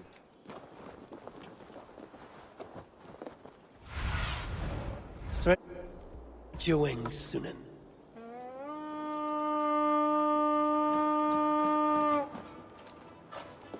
To battle! Come on. I need you to climb, bud. There you go. I cannot thank you enough, friend. Really? Come on. Stop swinging wildly, dude. Gods be good to you, and thank you. Something's got the box.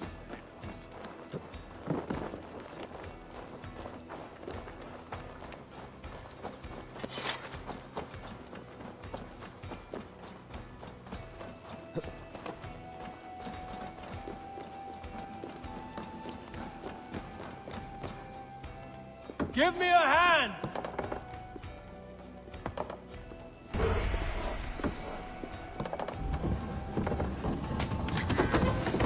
Two.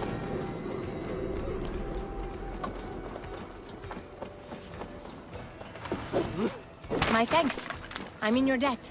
Like, you guys are in these little weak wicker doored cages with your weapons. You are Why a are good friend to me. Thank you. you guys just... Come on. Why aren't you guys just breaking these cages with your own weapons? Many thanks, friend. Kind of trouble. Ah, thank you, my friend. My offering. What's happened?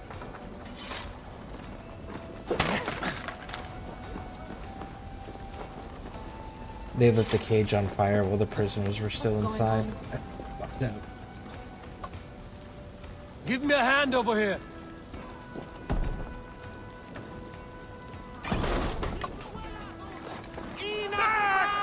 Where's Julian Barstas? No!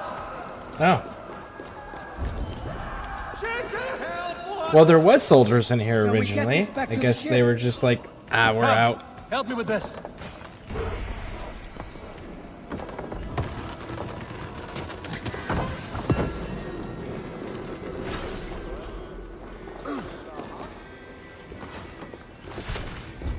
I think that's... Let's get back to the ship. Let's say I think that's it for this location.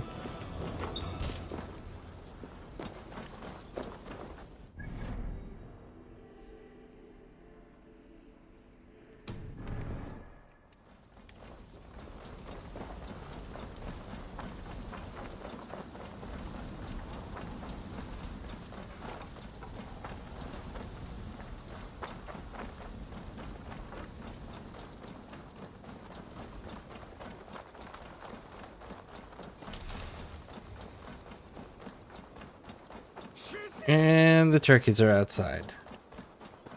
Nice. How many turkeys you got? We have chickens here. We have 4 chickens. Välkommen after, Styrmar. Actually, you know what?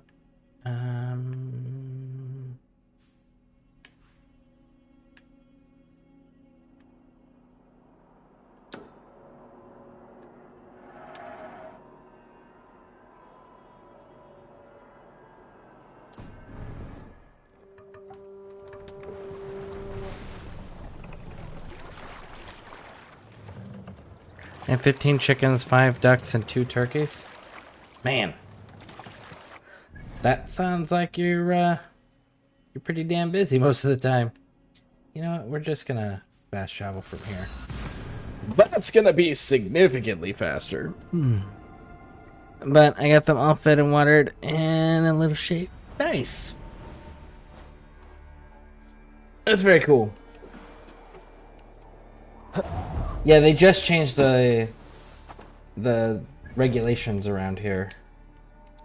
Originally, it was you could only have 4 chickens, but they just changed them like a couple months ago to where we can have 6 now. So, we're waiting.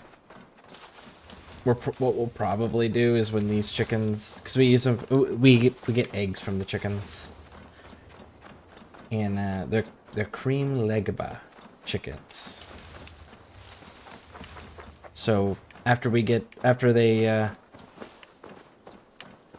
to the end of their life, we'll probably yeah, right about the time they get to the end of their life time frame, we'll end up getting like 6 new chicks, and then we'll start over again.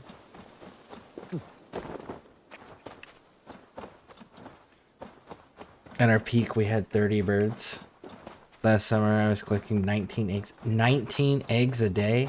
Dang, that's a lot of eggs. Honestly, that's pretty cool. That's pretty awesome. Yeah, my wife, Pixie Aquatica, she's got a garden growing various different foods now. Various different vegetables, and I think there might be a few fruits in there as well. And then we've got the chickens for the eggs, and we're like slowly and incrementally increasing the amount of food that we're just making on our own and self-sufficient with. It's pretty awesome. We had so many, we didn't know what to do with them. I was begging people to take them. Just start making recipes and stuff, like, do omelets, do baking recipes like cakes and cookies and stuff, because all of that requires eggs in the recipes. I know something else that Pixie does is like whenever we get too many eggs, like when we actually like get around like two-ish cartons full, what she'll do is she'll actually sell them to like her friends and whatnot. So that's something else to consider, is like maybe if there's like a local group, or if you guys got family friends or whatnot.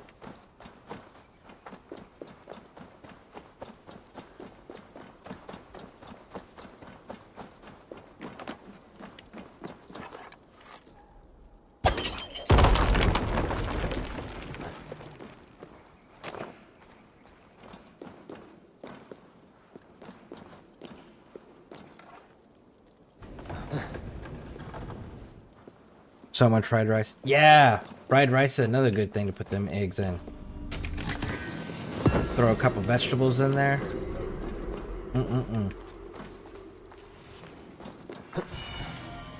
Some like peas and some carrots. That's a good one too.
Last summer I was eating 2 fried eggs and toast in the morning, an egg sandwich for lunch, and fried rice and dinner with pork.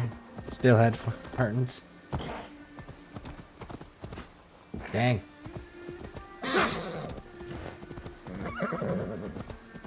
You could also, the other thing to check too, like if, like for example, you just have so many eggs that you can't eat them all, and you're worried they're gonna go bad, and you don't have, and there's nobody that around that wants to buy them or anything like that, you can also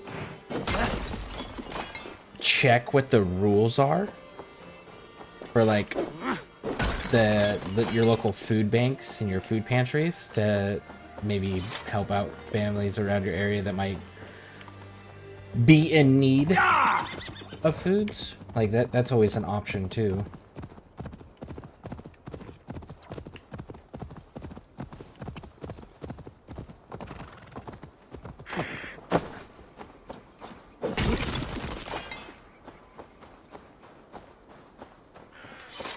Or maybe baked foods, like if they can't take the eggs for whatever reason, but they can take like baked goods or something, like cookies and pies and stuff. Do something up like that.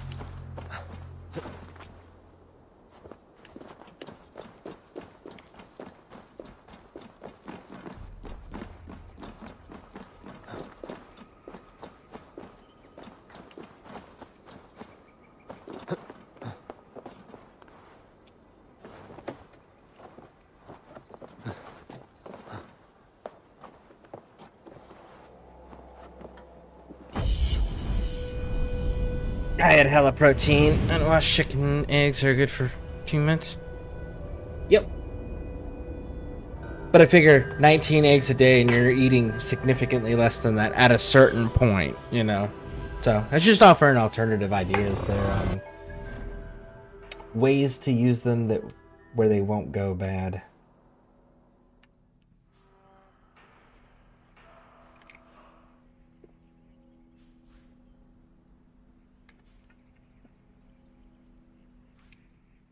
Can't tell if this one's closer or this one's closer.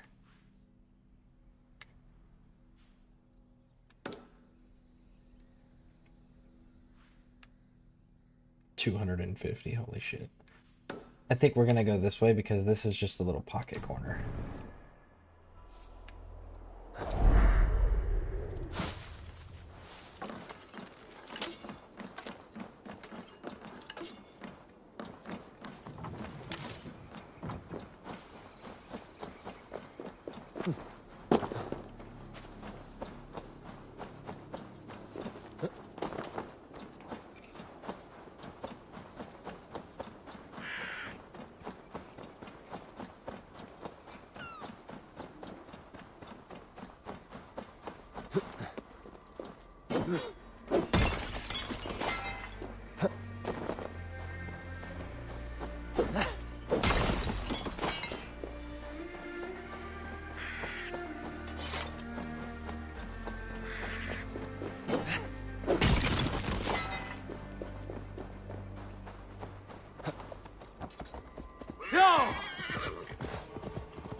Ooh, I think this is gonna be a yellow place.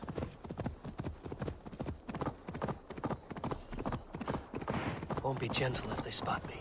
Yep.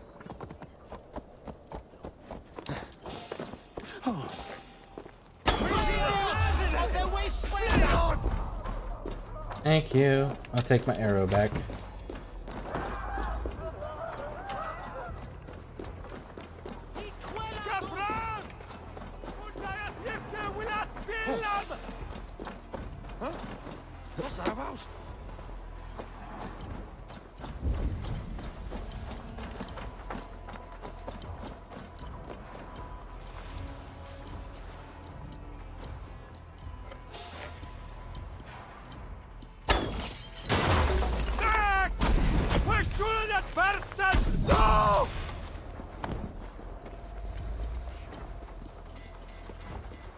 This place is heavily guarded.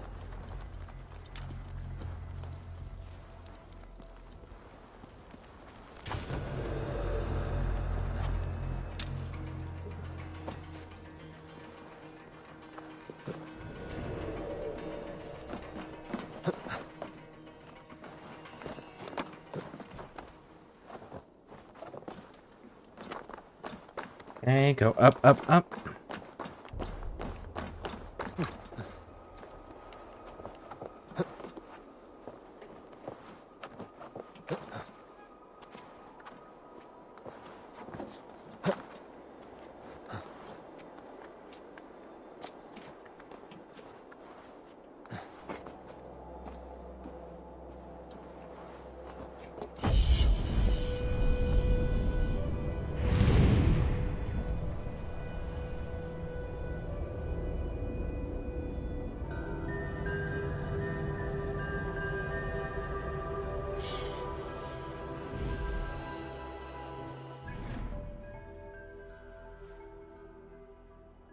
There's one.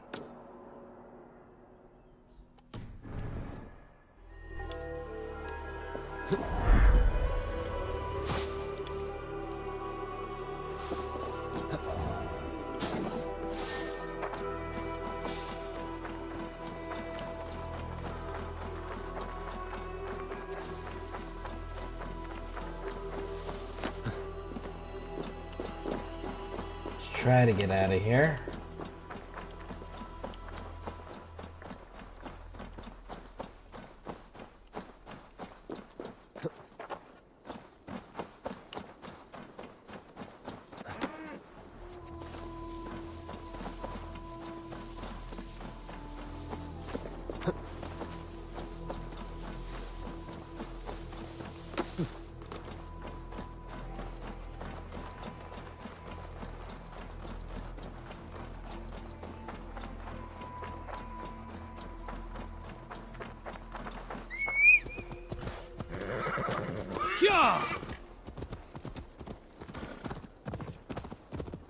I was really hoping there would be at least one more. And we got exactly what we were asking for.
Here we are.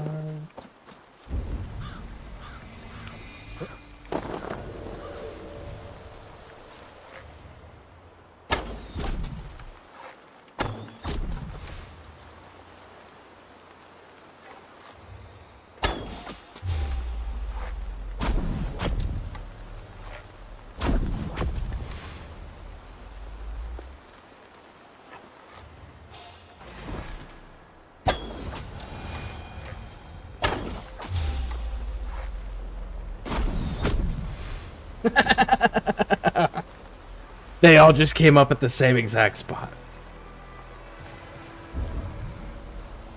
You gotta love it when they make it easy for you.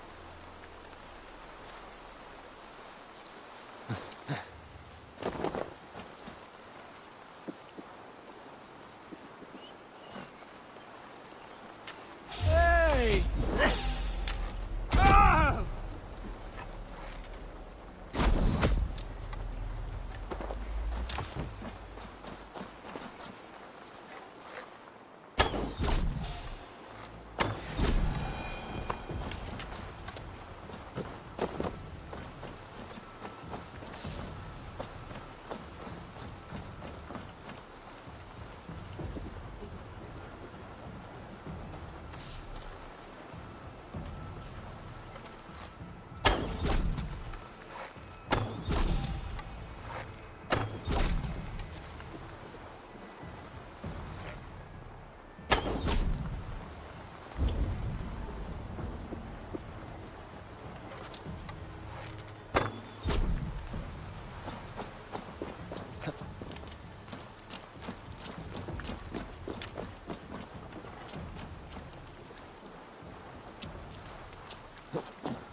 Vertigione,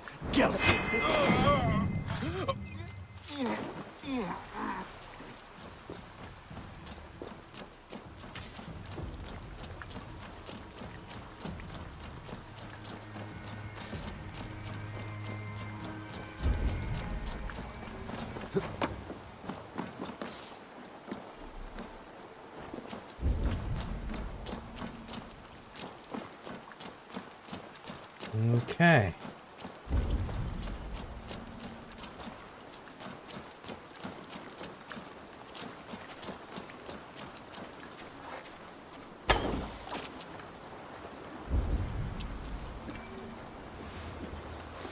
So far, we're in the clear.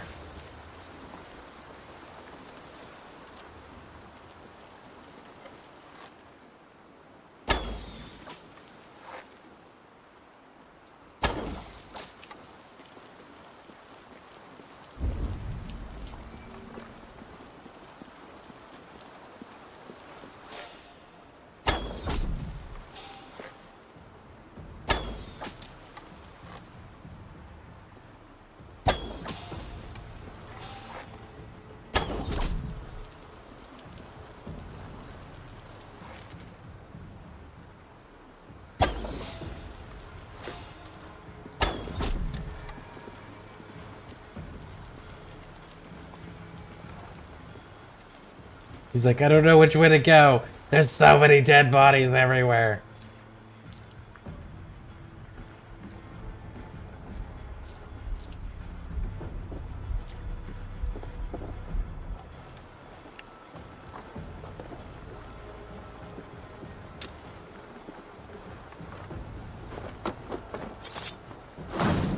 Oh, he's walking into a wall.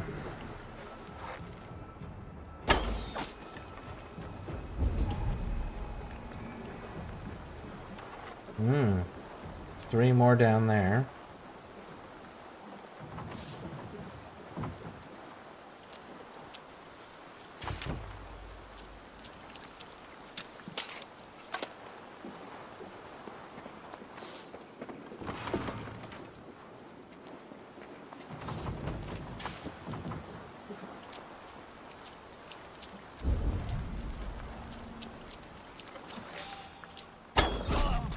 Hey, who are you?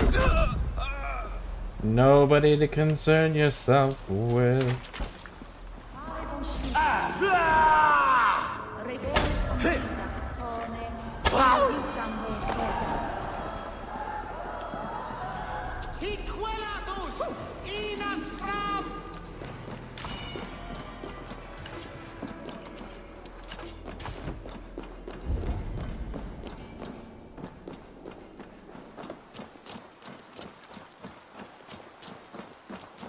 Okay, so I see the big red thing, or the big...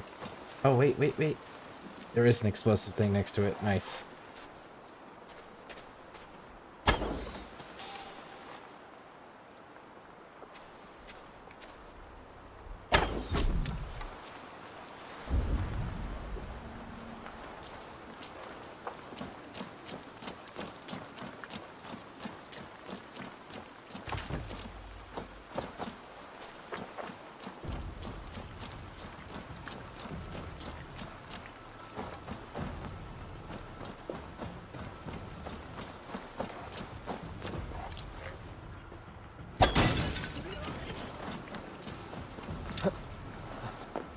Go up here. Grab that.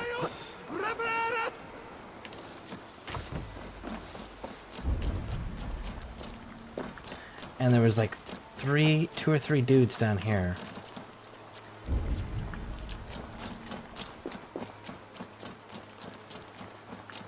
There they are.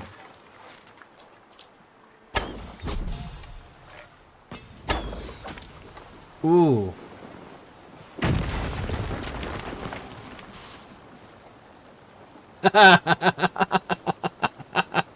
Oh, that's so unfortunate.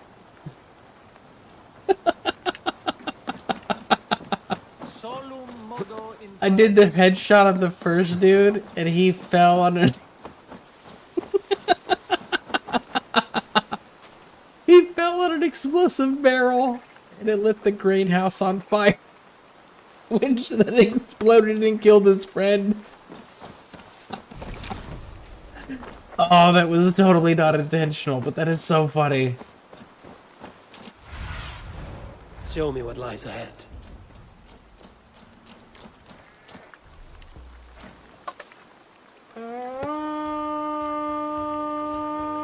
Oh, that is so fantastic. We raid!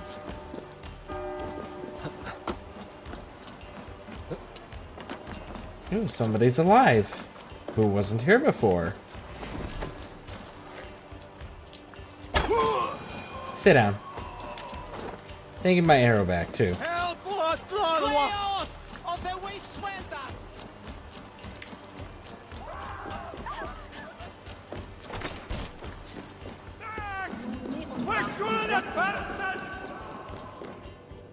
Hey, can't do this alone.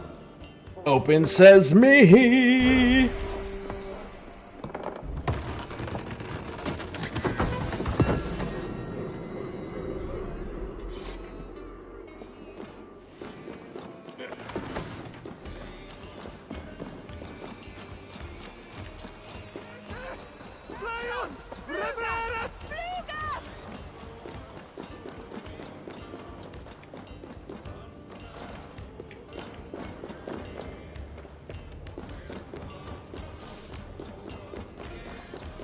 Help me out here!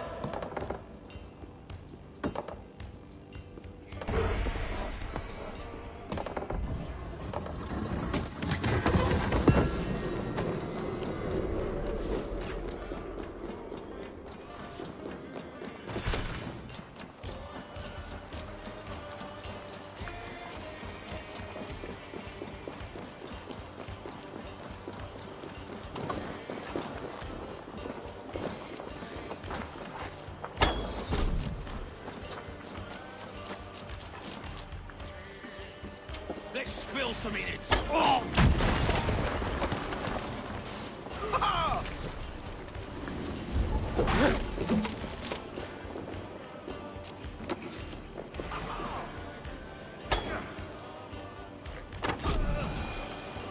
Oh shit.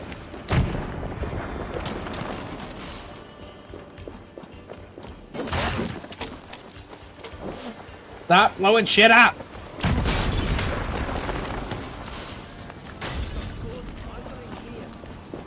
You're making it very unsafe to loot. Not cool. Come, we've outstayed our welcome.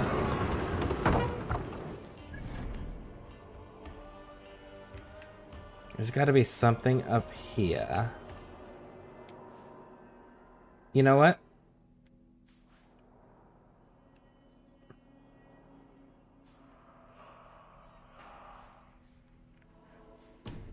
There's got to be a fast travel point to the north somewhere.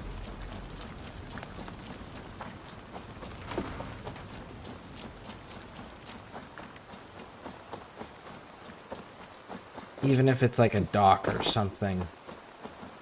I don't want to have come all the way up here and not have something to get back here in a timely manner.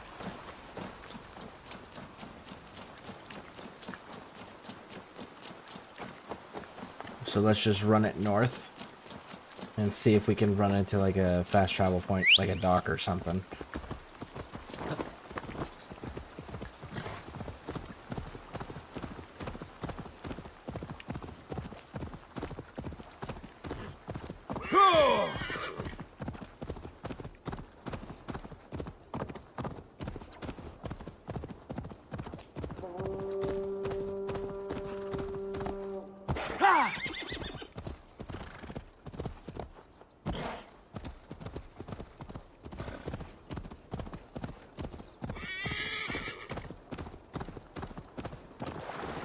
Ah, I know that one. That's that little,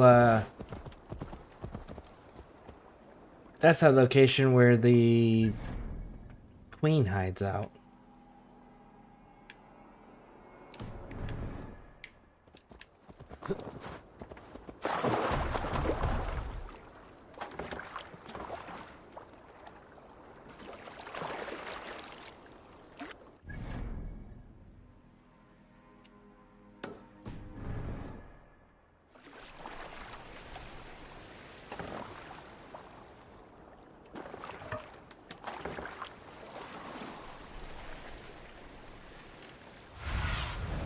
Go, Sunan.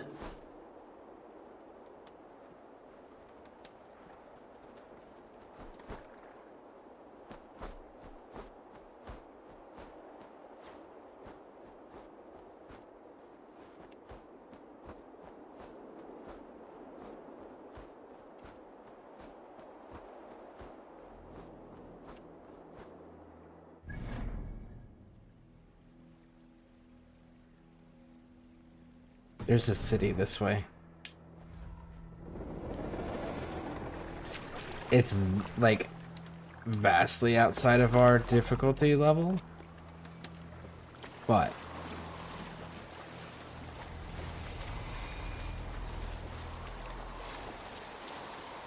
there should be a dock at the settlement.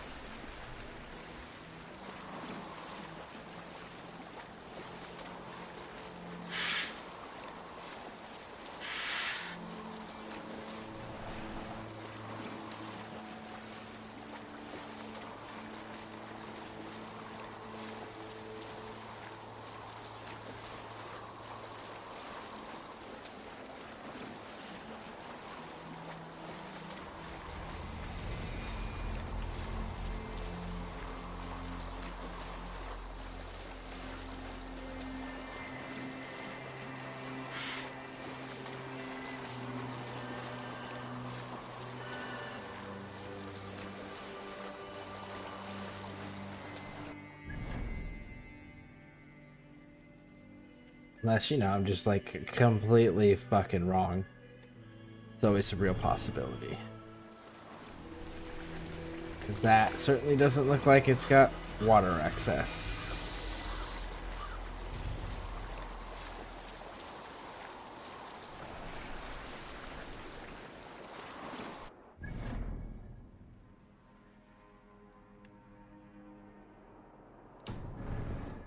Trying not to be so mad so I could take a nap. Understandable.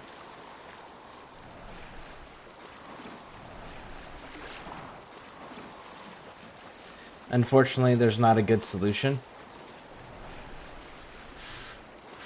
when you deal with unreasonable people.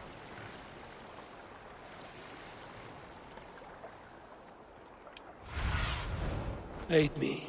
Be my eyes.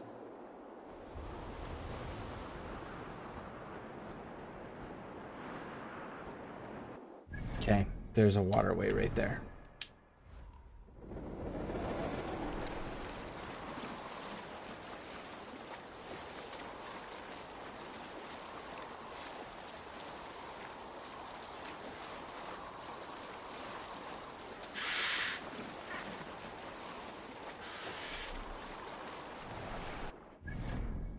Cool, we got our fast travel point.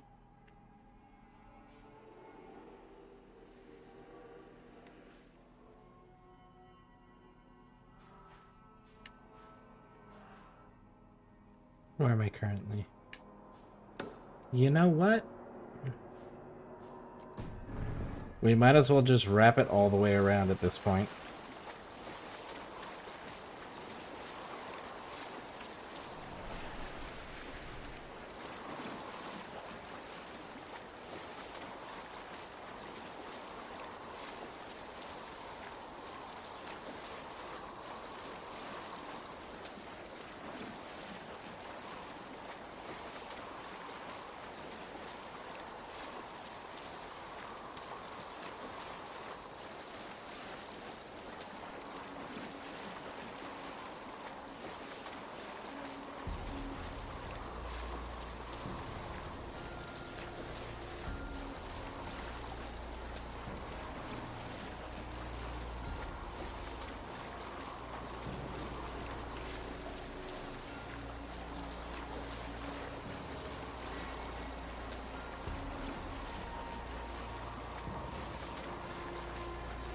Look at that.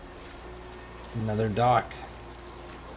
Let's go grab that up too for the fast travel.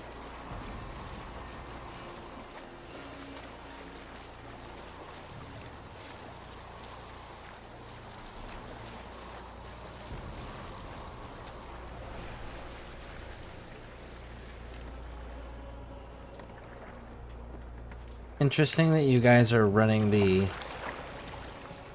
Raven clan.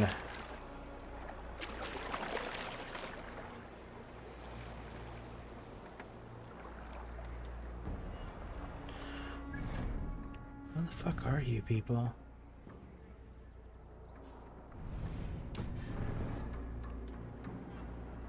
You're running partial Raven clan, but not full Raven clan.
Ah, this is the Ragnar brothers, Ragnarsson brothers. Uba and Ivor. This is their camp. That's why you guys are running familiar stuff on your ships.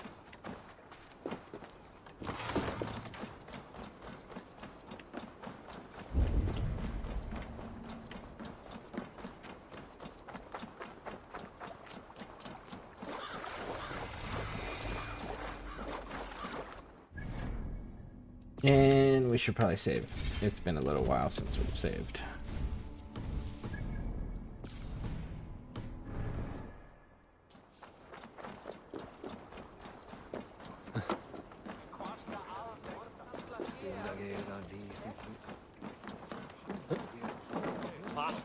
I've heard all Danes are cursed with slow brains and fat tongues. Care to prove me wrong? Most men choose to be loud or stupid. Impressed that you manage both. I will take you on. Brilliant. Some fighting spirit. How about a wager? Here. Thank you. Let us begin. I have sparred against champions and bested each one.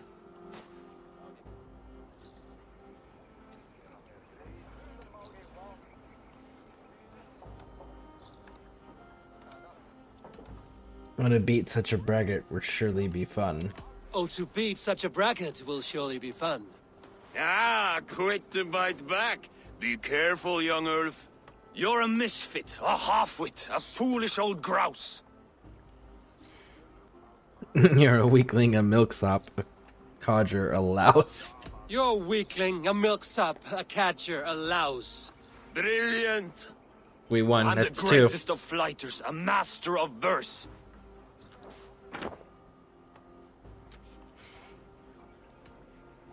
Your pride is appalling and your rhyming is worse. Your pride is appalling, and your rhyming is worse. Got you there, young Ulf. Ha! I'm impressed. You are as sharp as that axe on your belt. As promised, I will have my winnings now. Take the gold. You've earned it. There we go.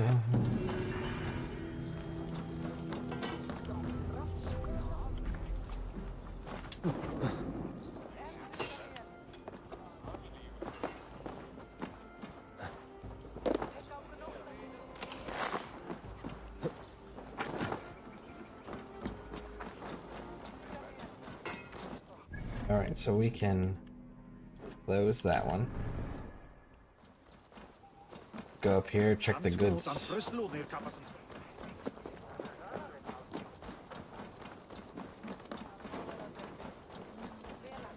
nice of Uncle Burrito. What can I tempt you with?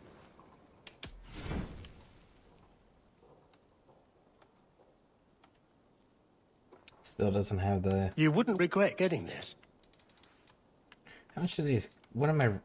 Hold on. Sell trinkets. Oh, good. Just what I was looking for. Now. 100, 100.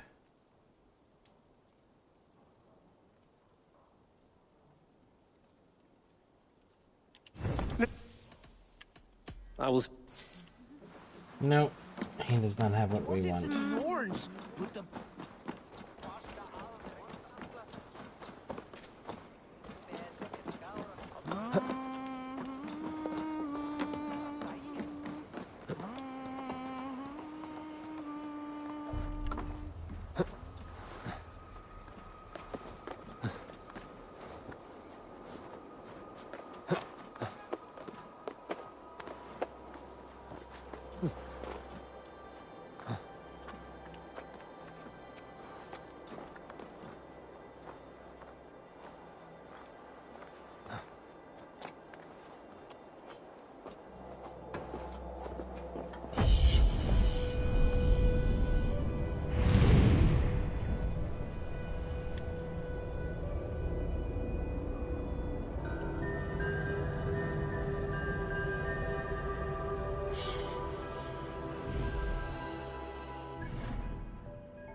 Tag this one up.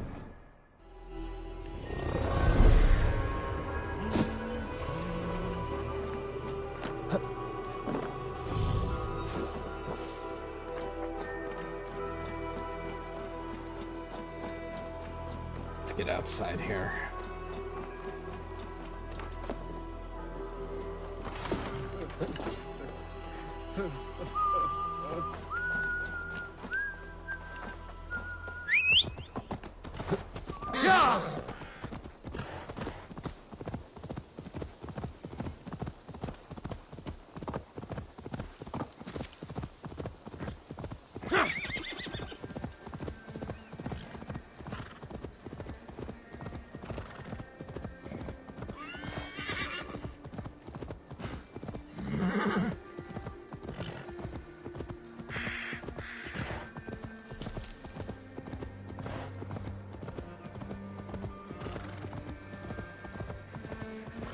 So we'll hit this one, and then I think that's everything within our power level that we can actually touch.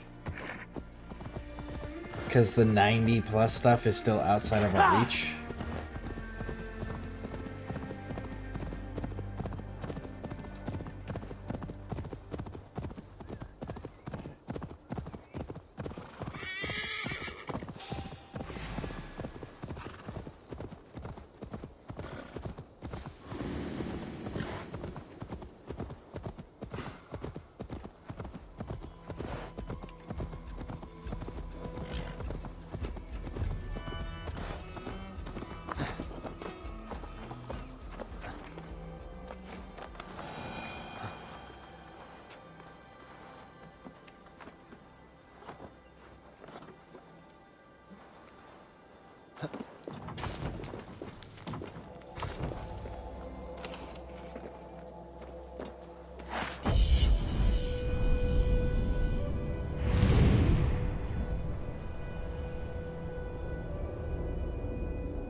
Yep.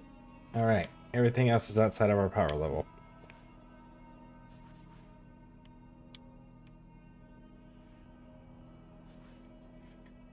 So then, let's get back to the settlement and build this.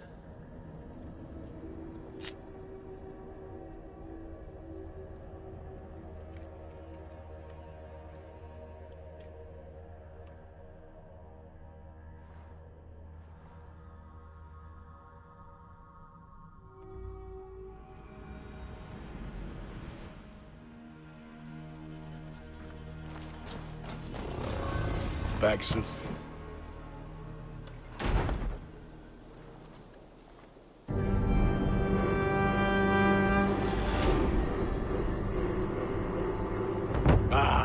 This is wonderful, Eivor. A forge bigger and harder than my old forge back in Fornburg. Come visit me anytime. For weapons and gear, there is no man better than me. I will, Gunnar. Have no doubt. Eivor, what brings you to... What have you got for me? You have a keen eye for quality.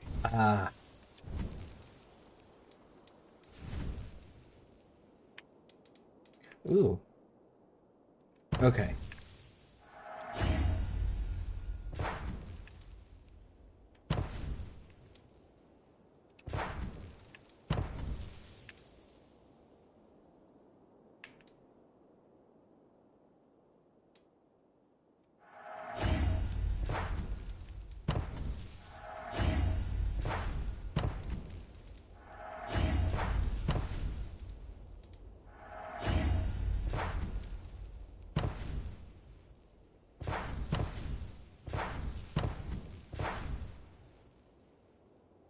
You are looking powerful.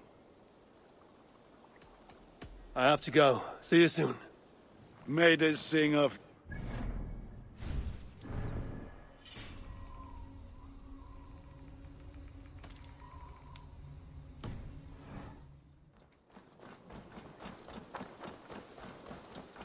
And then we go to this one.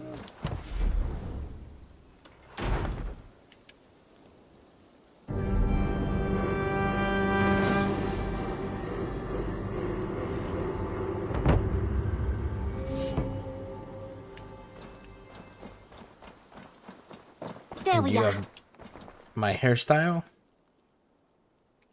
I would like to see what you have in stock.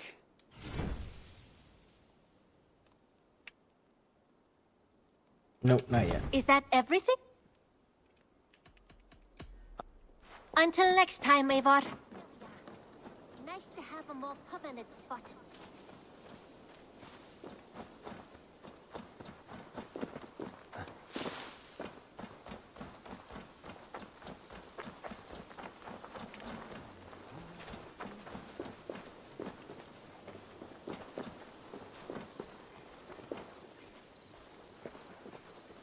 Hytham, now that you and Basim are settled, what will you do?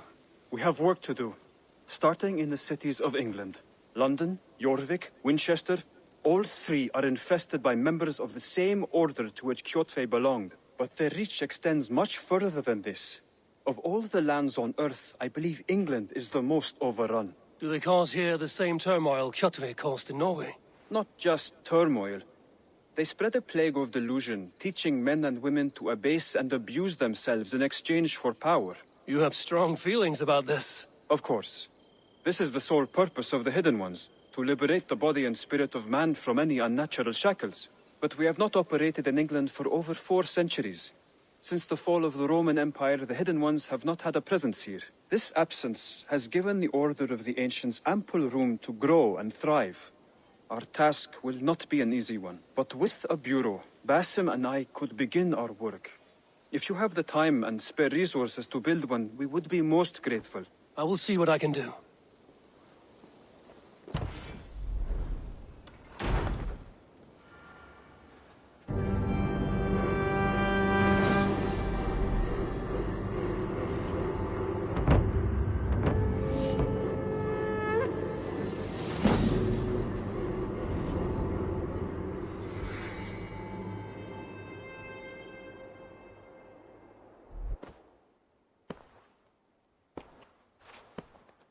This will make a fine space for my work, Eivor. Thank you.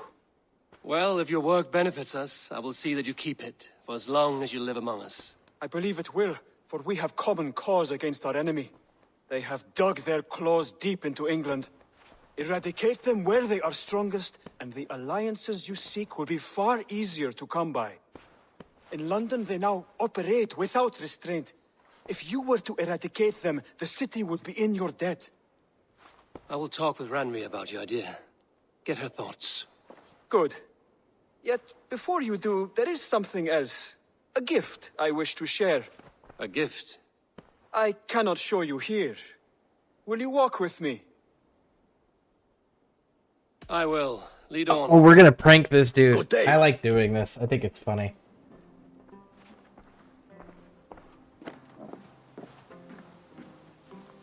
I think pranking him is so funny. I hear heaviness to your breathing, Hytham. Does your wound still trouble you? It does, I'm afraid. There is a pain in my chest for which I have no remedy. Rest easy, then. So long as your mind stays sharp, you will recover. Of course. Though I am reluctant to displease my mentor. You would risk your health and your life to please Basim. That I do not understand. I should not expect you do. When we first arrived, I noted a shadow of suspicion in your eyes. A doubt. A wariness. Is that a question? No. Only an observation.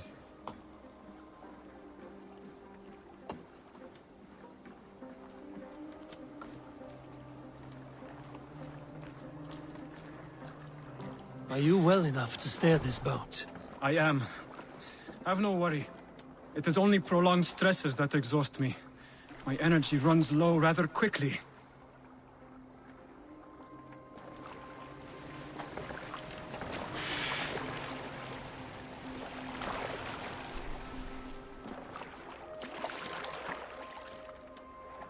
And what is this gift you wish to give me? It will not come from me.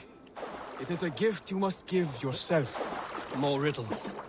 What fun you are. Let me say it another way. My gift is not for giving or taking. It is a way of living. Still no clearer. It is a thing better demonstrated than described. And I will wait. Forgive my jest. This gift we call a leap of faith. It is one of our Brotherhood's most sacred rites. It is not a tool we use against our enemies, but an act we embrace to strengthen our resolve. Like your meditation, it centers our minds, steadies our hands, and purges fear from our hearts. And more practically, it aids our movements, in flight or in stealth. You call it a leap, and we are climbing a rather steep hill. There it is again, the shadow of a doubt. Nearly there. Our destination is there. I suspect you mean to throw me from this cliff, is that it? Please tell me if I'm near the mark. And spoil the surprise? To perform the leap of faith, you must give yourself over to something greater. The gods? Yourself. Embrace the hope that death will not come before you are prepared to meet it. Believe this, and you will fear nothing. Our deaths are prefigured, weaved into the fabric of the world. To fear this would be a waste of worry and tears. Good. Then your mind is already attuned to my lesson.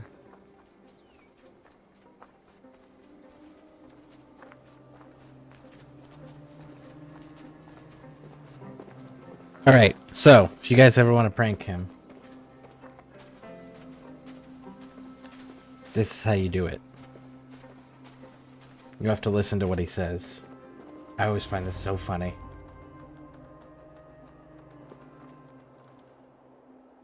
I will leap first. On my word, you must follow. Lean into your faith, into your strength, and take flight. You want me to jump? From here? Yes. I would sooner grow wings and fly away. Thank you for the lesson, but... Wait! And watch! Hytham! Hytham! Pig-headed fool! Are you injured? You see? My faith grew stronger than my fear! And that loam cushioned your fall. Eivor! I have not seen this side of you before! Do not feed your fear, conquer it! And I've seen my death in a vision. It was not here. Not today. now, once you land, don't move.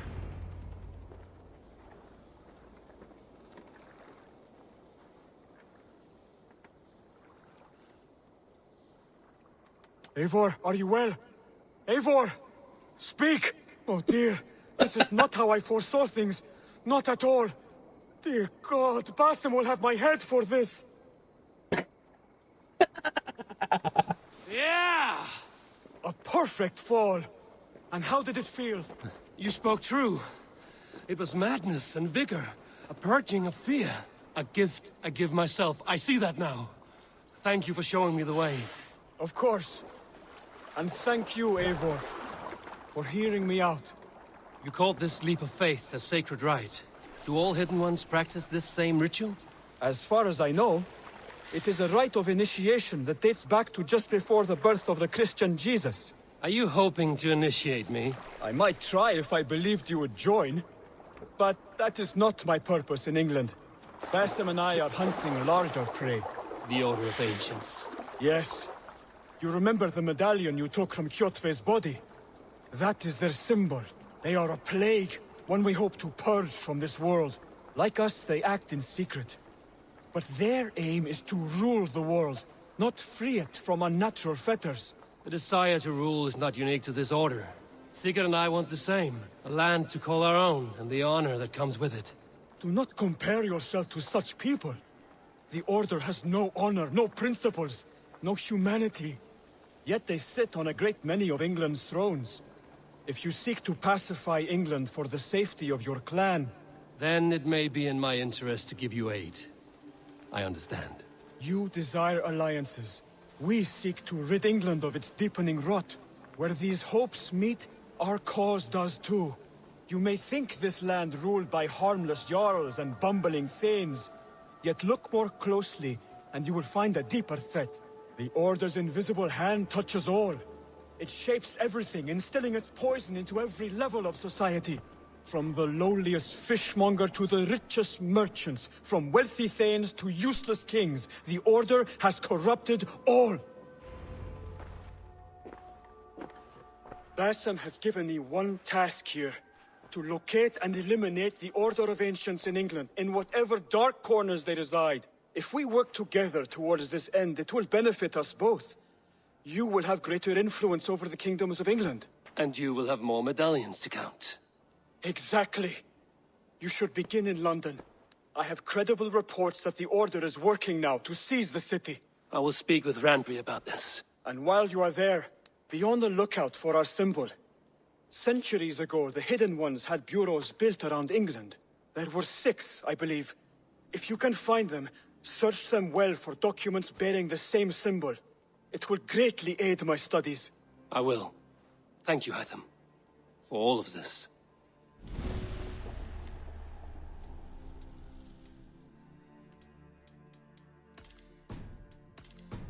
The other bit is you can actually find where the last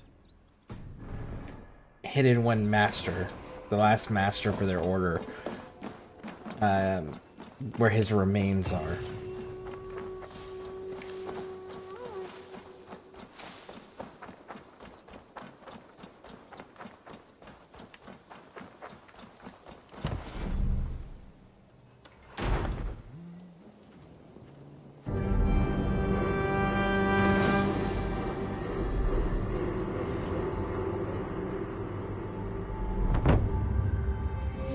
Thank you, Eivor. This is the place we needed. And then we've got to build this one down here.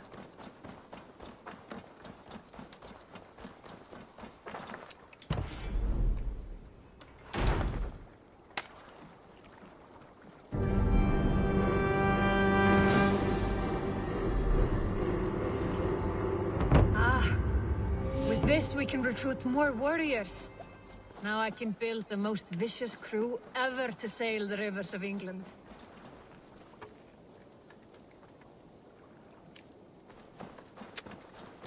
horse or stables? Horse or stables? Well, sorry. Horse or boat? Let's do boat. And then we'll go do the horse.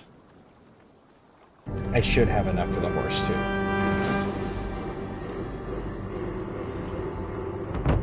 Perfect, Eivor. You really are a generous one.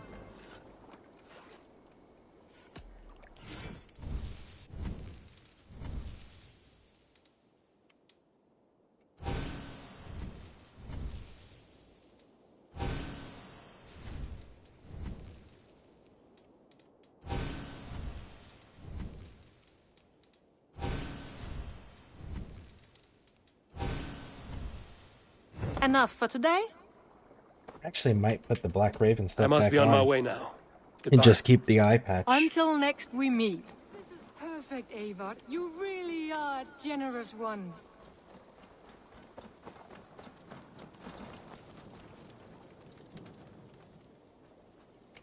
May I see your stores?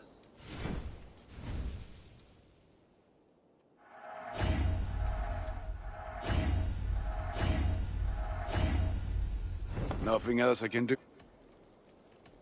I'm off. Be well, my friend. Yeah. Much better. Alright, so let's go get the stable.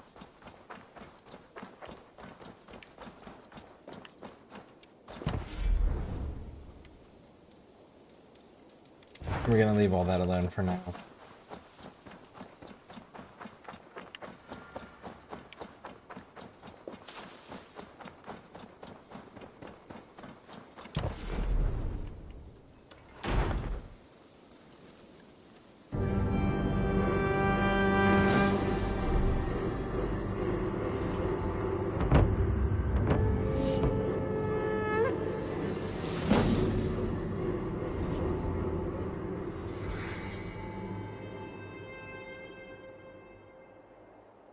Very nice. I wonder if Volker's... I've got some new things in. I would like to see what you have in stock.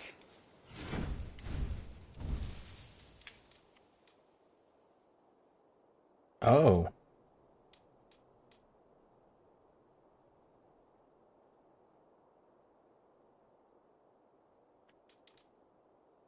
That looks kind of cool. I think we're gonna go with this one though.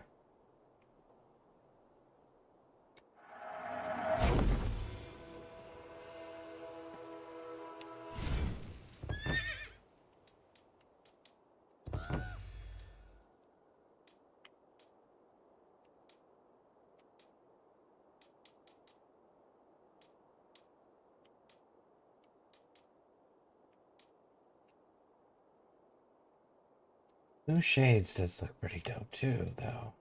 Yep, we'll leave Nothing it more like today. this.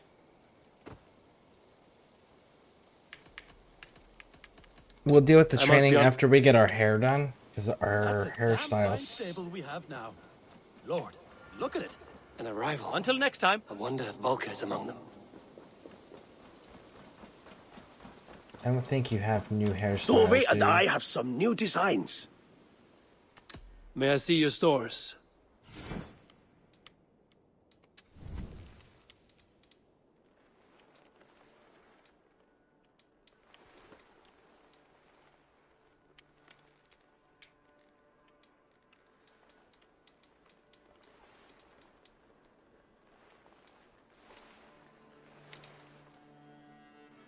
Yeah, there's no new hairs design yet.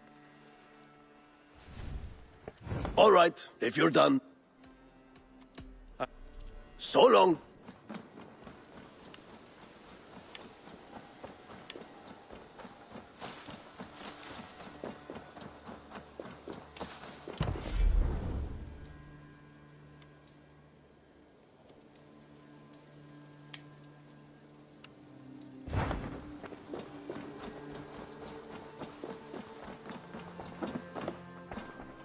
I've been saving. What have you got?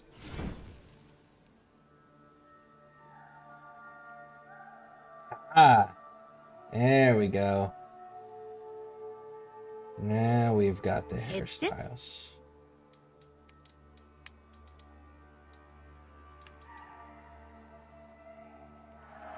Glad you like it. I think it's the light brown that we go with. Do you have the tree fort yet?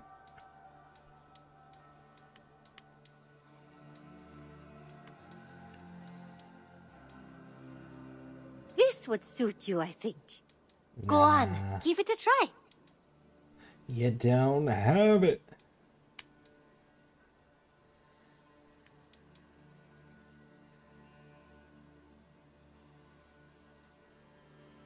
Done shopping?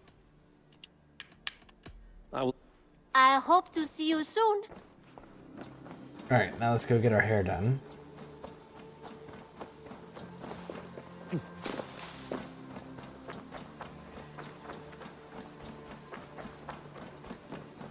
Thought up a few new ones for you. I would like to see what...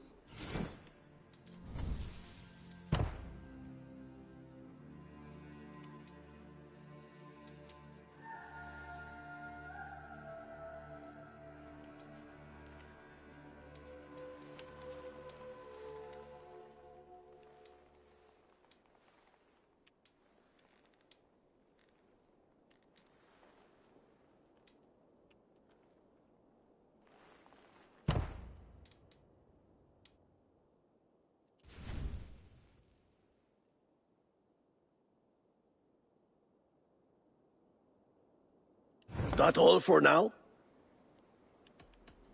I must take my leave. So long. See you later, Hayfor.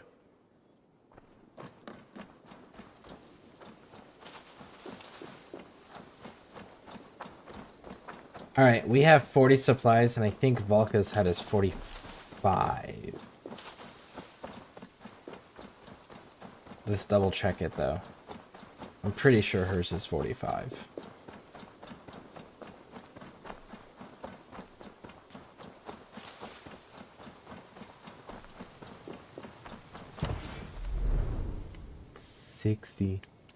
Alright, so before we go deal with her, we actually got to do a raid again. But before we do that, we got to get more power.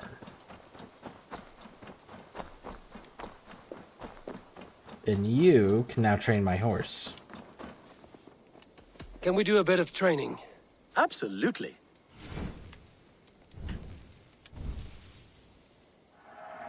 Remember everything I taught you.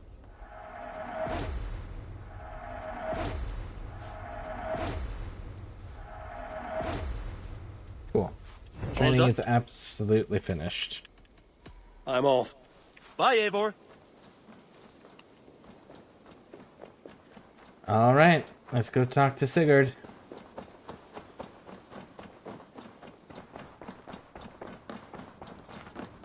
The Saxons break their kingdoms into smaller territories called shires.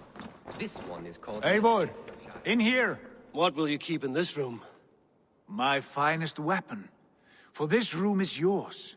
Here you may lay your head, hang your axe, or be alone with your thoughts. Do you like it? It suits me well, but I would be just as happy lodging with the raiders on that wharf. I need no special treatment. This is not special treatment. I want you here in the Longhouse, close at hand. I may be the Jarl of this clan, but you and I lead together, as ever. So get acquainted with your room, and when you're ready, meet me at the stables. See, that statement right there, that whole, you and I lead together as always, that should have been told to fucking Dag. That could have prevented so many problems. And a good place to recover. A letterbox for messages and requests.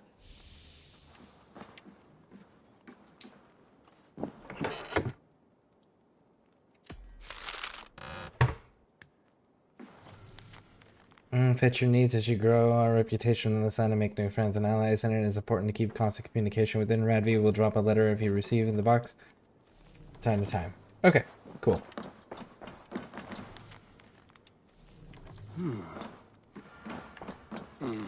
Not much, but it is mine.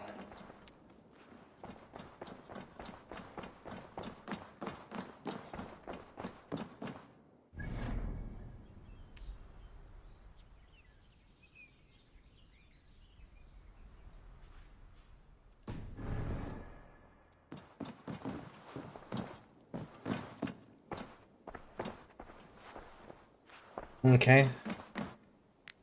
Can't talk to her yet.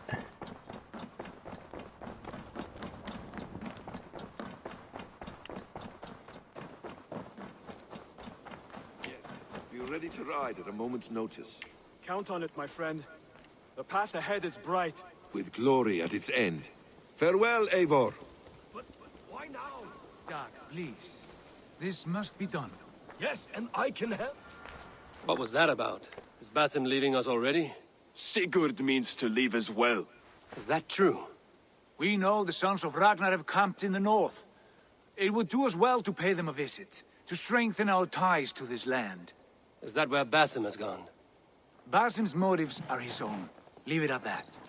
We have more pressing plans. I'm riding to Leicestershire, to a town called Repton. Eivor, I expect you to join me when you have finished here. I can come now. I only need a horse. Not yet. First speak with Randvi. She has more than one task for you here. Apart from growing this settlement, you must seek out alliances as well. We cannot pacify England with so few friends.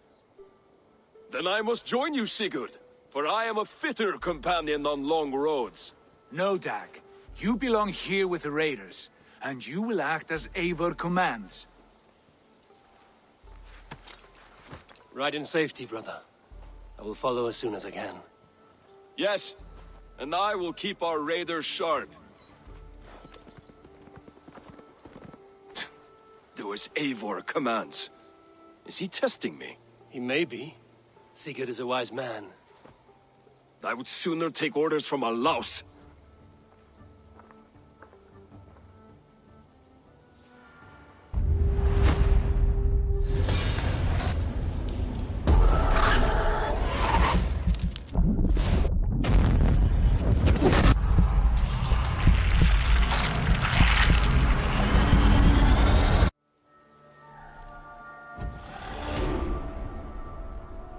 Ravensthorpe.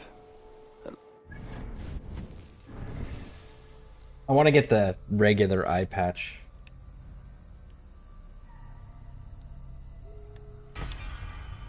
Okay. We are gonna have some graphics. Well, no, it's gonna. I think it's gonna crash. I think is what it's gonna end up doing. Those are moving so fast that I think that's an inevitability at this point.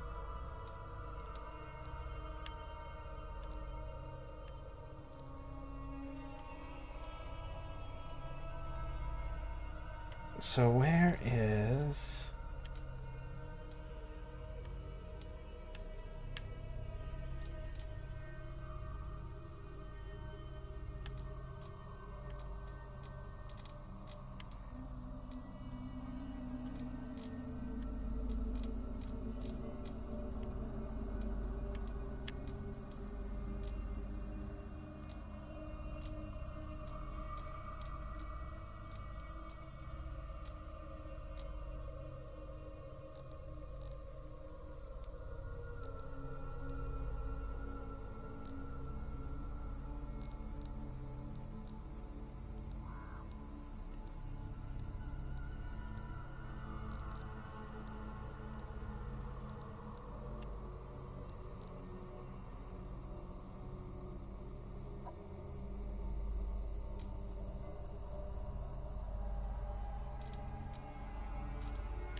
I thought there was one.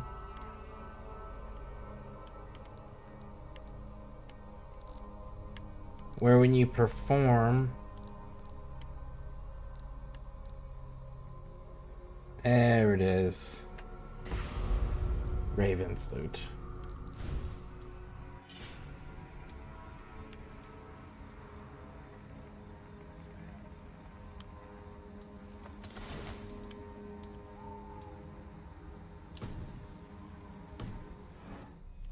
Turbulent land. But my vision of fire still troubles me. It would be good to rest beneath my dear old tree. I've always found peace there in the past.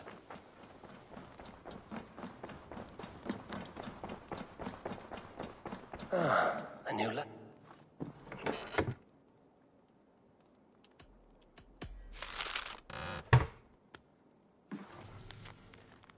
Northwick, I've got Bjorn the Berserker. Yeah, that's Yeah. going to be a good one. And which one's this? Bjorn Bloodtooth. Berserkers make fierce foes, but powerful allies. His strength would bolster our settlement. I should seek him out. That is the Grendel storyline. I should meet this abbess, Wolfhilda. There you are. You wanted to see me? As Sigurd has so ordered, it falls to us to expand our presence in England.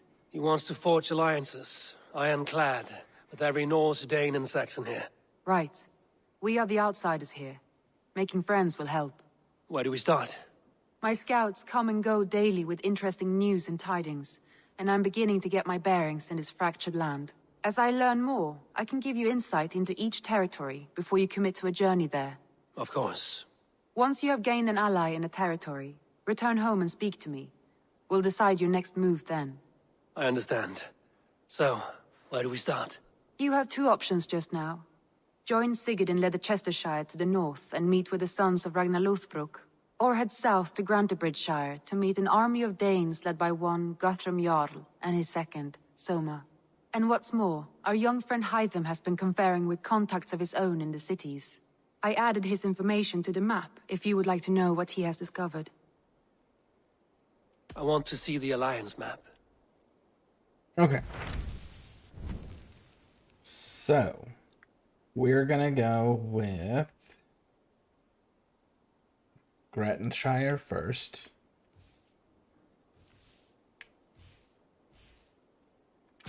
Tell me about Grantebridgeshire. A force of Danes, called the Summer Army by the Saxons, is camped north of Grantebridge at some ruins across the river. We should curry favor with their leaders, Guthrum and Soma, if we hope to win their trust and allegiance. My scouts did not meet them in person, so I can say little for the state of their army. Consider this a starting point.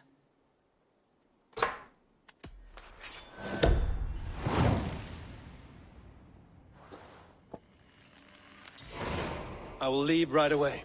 Good. And may the blessings of Freya follow. All right.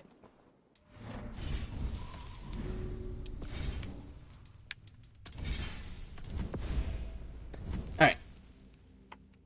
1 second, folks, and I'll be right back.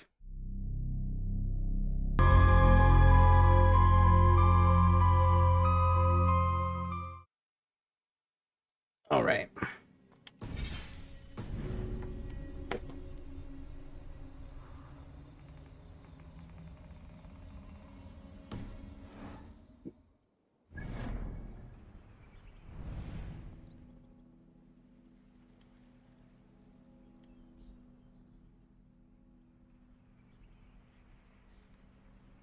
So we need to actually start clearing everything out.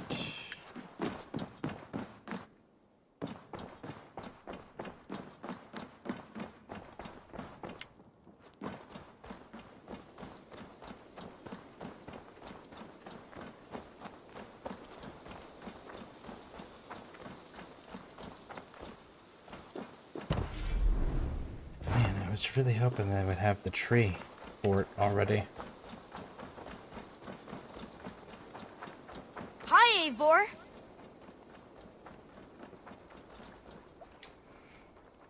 Our warriors now have a place to rest and train. A fine shelter it is. When word gets out, it should attract many Jomsvikingar to fight with us. Which reminds me, a few of your raiders are chomping at the bit in hope of becoming your second. You ought to pick one.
Aggie the Lord Slayer.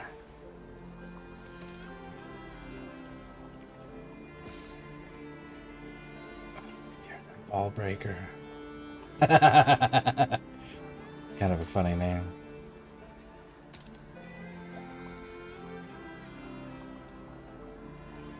Folkmore the Faithful. The Musician. The Fierce. The Broken Finger. Mushroom Eater. Fanatic. Shadow Walker.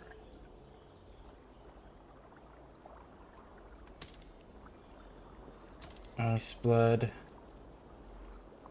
Bloodbath. Reckless Fish.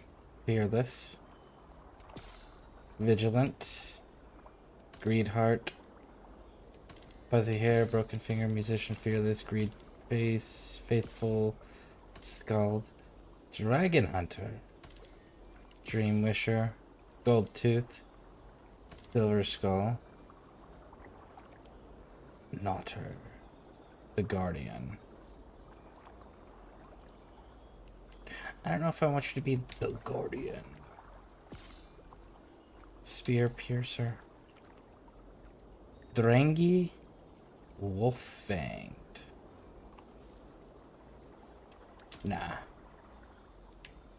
Folkmore the Destroyer. Whisperwind. Brain Crusher. Berserker. Iron Shield. Fierce. Toothless. Hairy-armed. Bloomface. Sneaky Sex. Toothless. Paint Face. Fair Hair. Cloud Gazer. Destroyer. The Fish. Many Minds. Istolfer. Silent Pain. Sax Destroyer. The Just.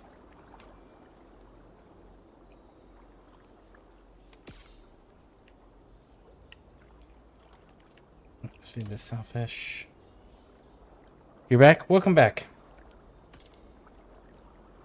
Utrid the Heartless. Stink Arm, Meat Lover, Black.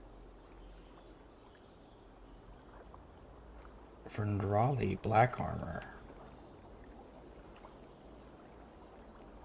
He's kind of fucking small though.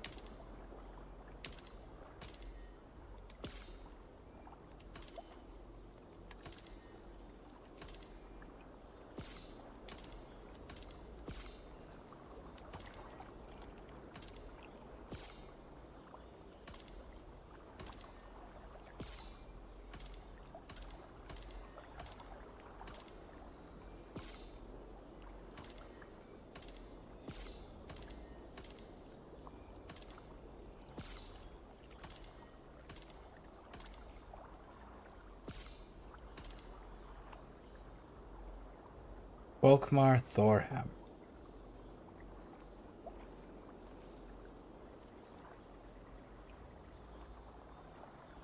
Yeah.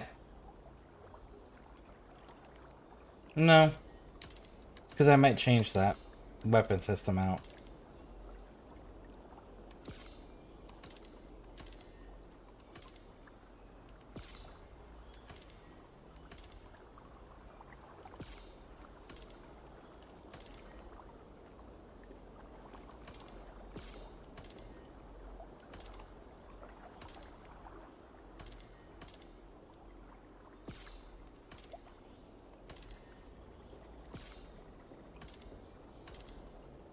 Wish you could actually like just design the character itself instead of having to go through this randomized stuff or like name it yourself.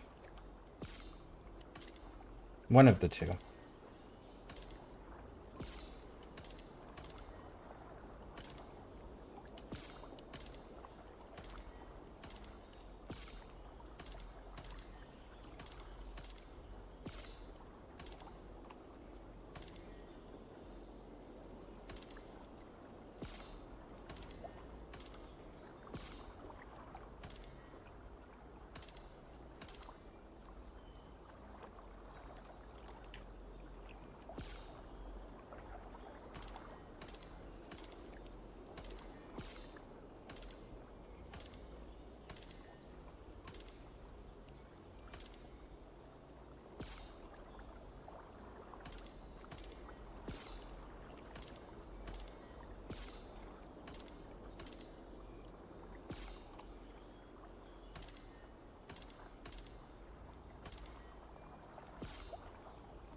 The Undying. Veraldi the Undying.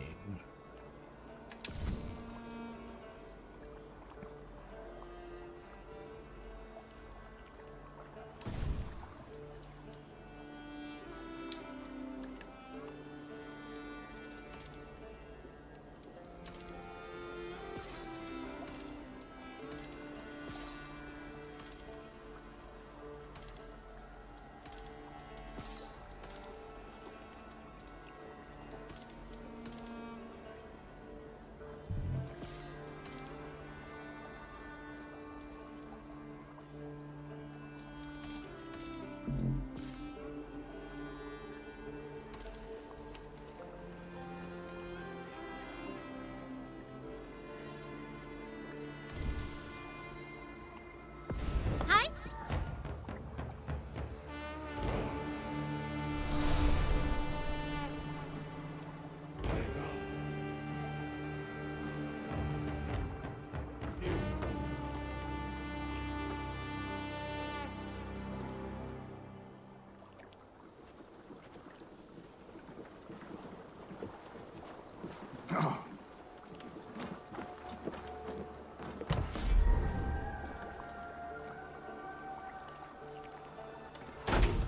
Eivor, takk fyrir síðast.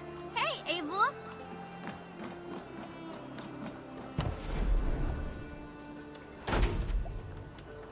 Start with those.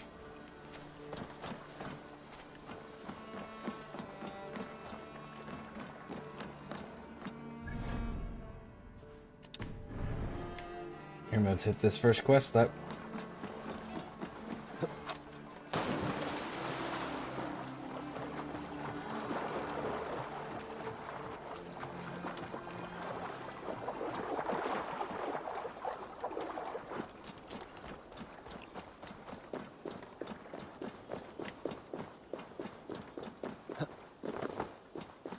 Venice.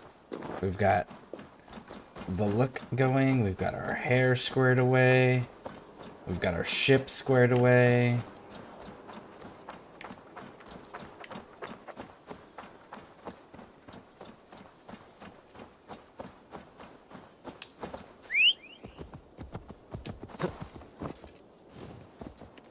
Almost got the horse squared away. Like, this horse will do for now, but eventually we're gonna change this horse out too for something we get out of the Ragnarok DLC.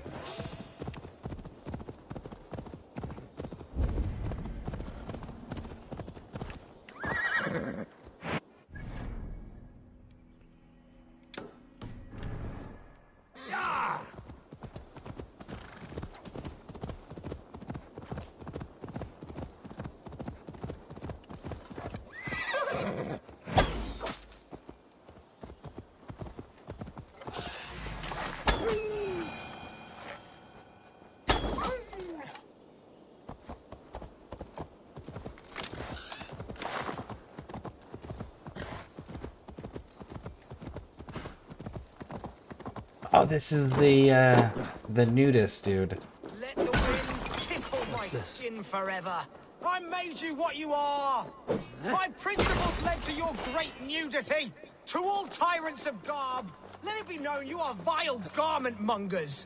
And you will know my name. Why are you naked? Because my uncompromising lack of clothes brings me joy. Yet my very own sect of pious nudists tossed me aside. Nudists? Those who bare their skin for pleasure.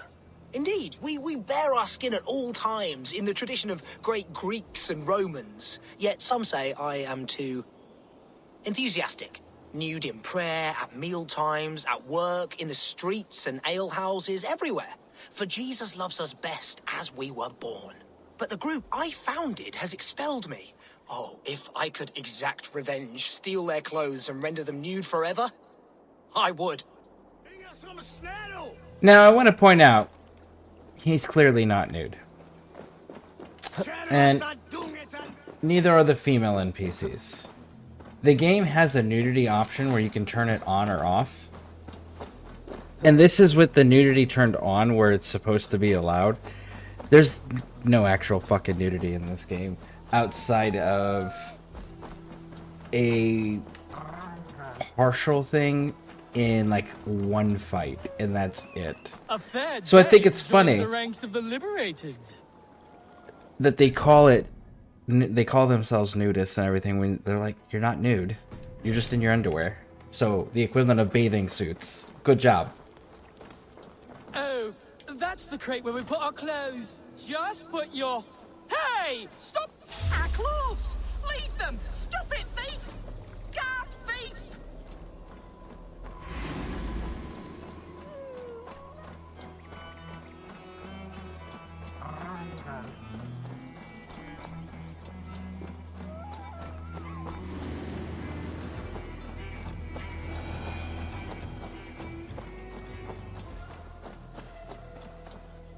Now you're nude forever, as Winchell wanted.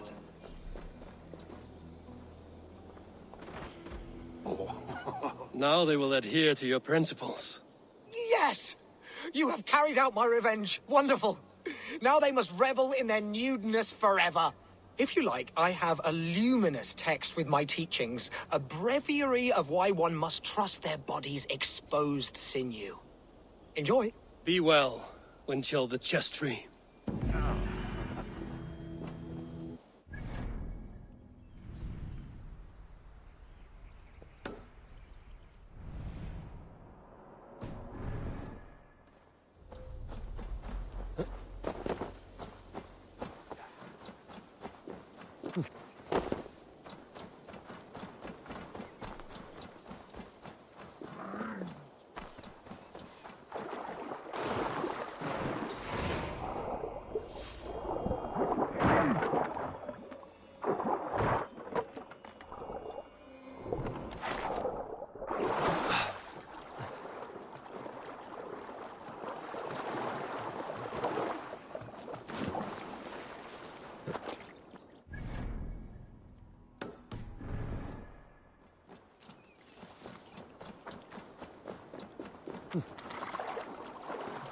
If this is the one I think it is, this actually is going to require us to swim under the water through a cave system. Look at them, all sad over there. Oh no, we can't go home because we only have our bathing suits. Ah.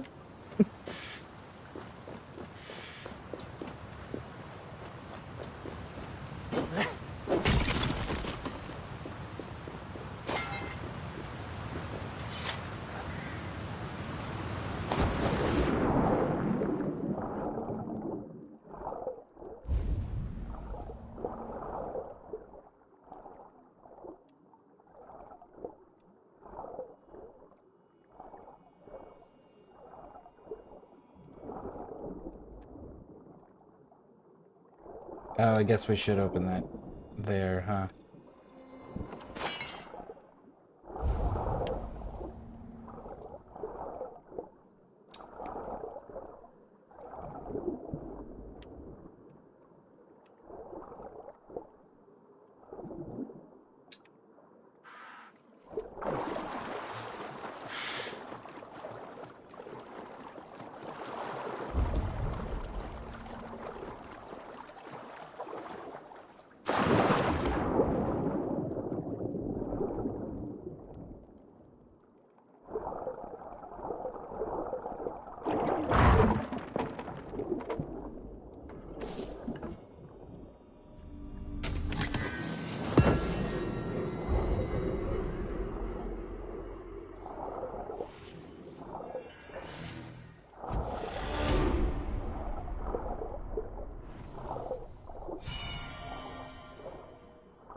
It's gonna make looting a hell of a lot easier.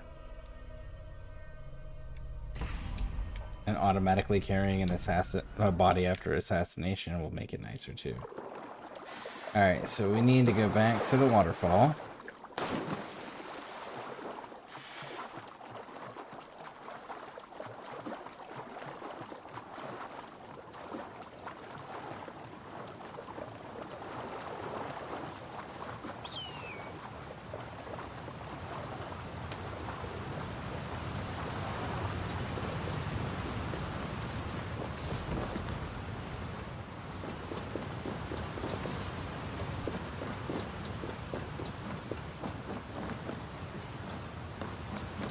Here, that's where we go diving.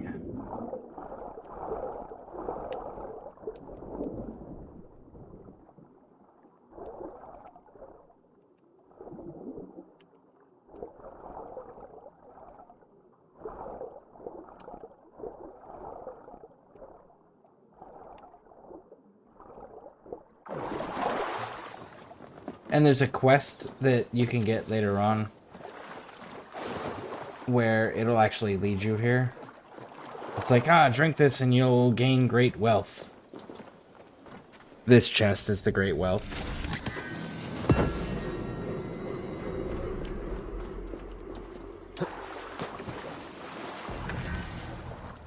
And then we can also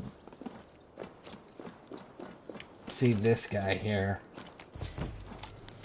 It worked, the clever bastard. I know not where I am, nor how I got here. What I know is that I have in my possession a treasure that could fetch a high price. Its magic and sorcery does not matter. Does my unconscious mind root out treasures under the effects of the incredible elixir? I must know more. I must wet my lips with another taste, but first I must find a way out of here. The path below water is too long for me to swim. Which I want to point out, he says that the path below is too long for him to swim. But short of falling in through that hole there, which if that's the case, again, you can climb that. Realistically, he probably swam through here. So if you got in there, you should be able to make it out. And then the next question is like, okay, so if you didn't go through here, which isn't that long of a swim, as you can see, then what actually killed that dude? Did you just decide, fuck it, I'm gonna starve to death instead? I'm gonna die of dehydration instead? I don't want to actually escape?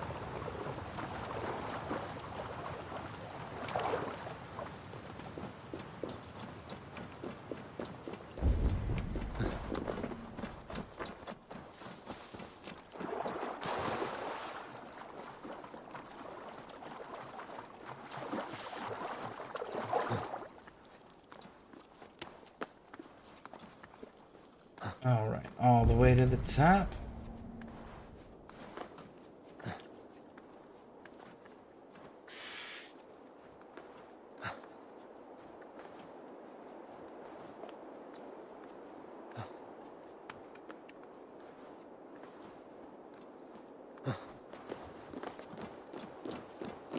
Whoa, that was almost bad.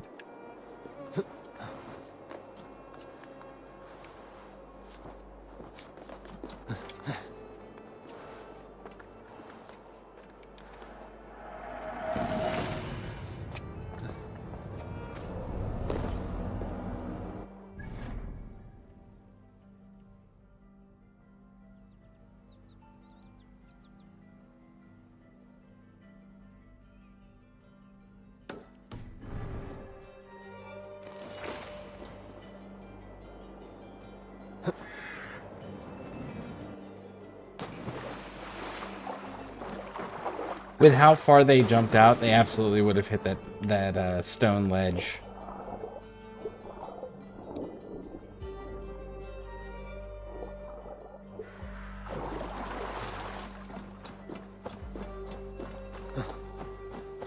Alright, let's go see what that one is.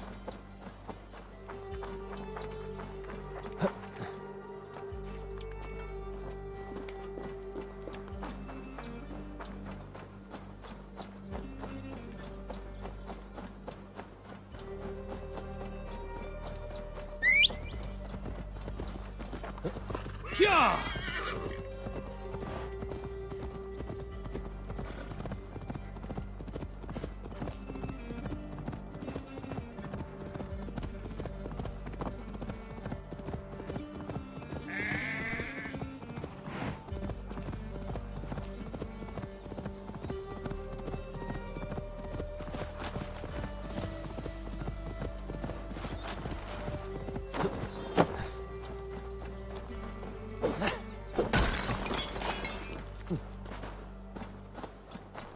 Bobbing for apples. Angel, my lord. You have lost your apples. But I have. Oh, a devilish wind took me over and I worry for them. But I've saved the finest and the juiciest. Oh, these apples explode in your mouth with the iridescent light of Jesus. What makes them special? An apple is an apple, no? Oh, I beg to differ, my friend. You see, every year we make the pilgrimage to the west. Hammer's farm. Farmer Hammer to the west. Yes, we call him the Hammer. And his apples are fine. Have this sweet iron tinge in them. My friends have already made it back. They are surely feasting already, but I fell on some misfortune. My cart busted. Oh, me apple cart hath fallen. These apples must be eaten. They're too juicy to be left to rot. Oh, eternal thanks for carrying the crate. I would be happy to share in the bounty of these apples with you, once we meet up with your friend. Oh, surely. We will share the Lord's work with you. The iron tinge, you will taste it.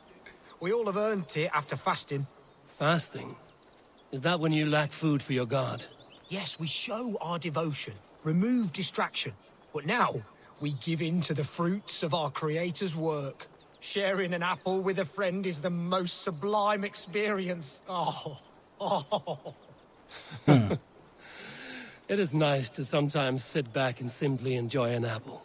Well, with our fortune always changing in life, it's important to enjoy simple pleasures.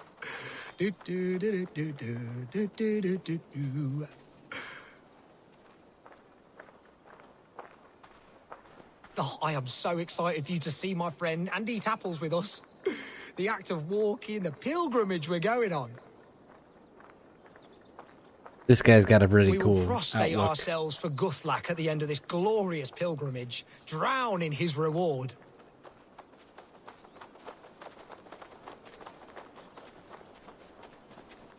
Here we are, our tiny sanctuary.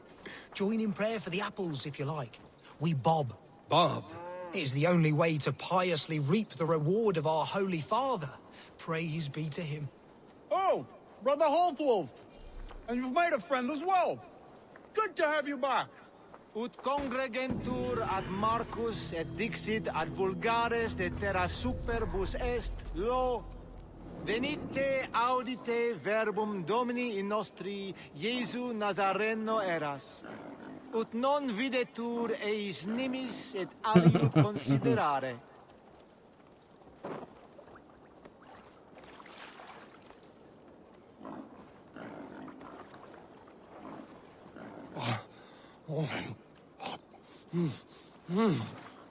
Those are good apples.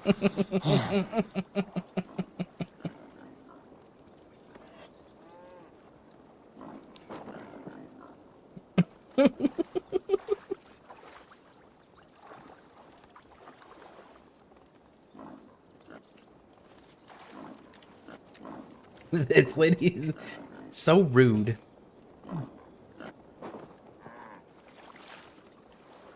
Haha, we got one. And you threw it back. And she throws it out.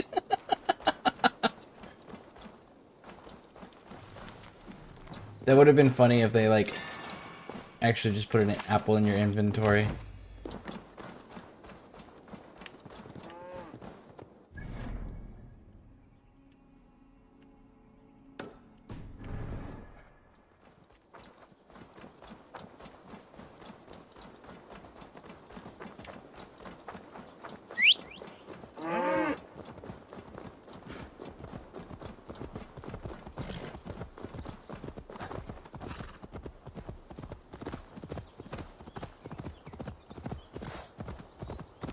Alright, so let's go over here, grab this treasure.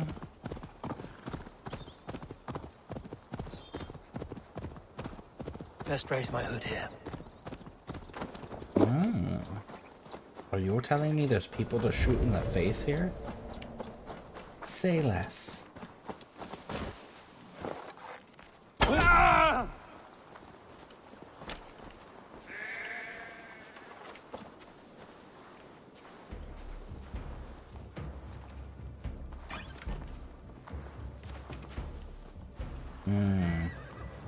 I don't like the way that swings him. See if we can get a better angle.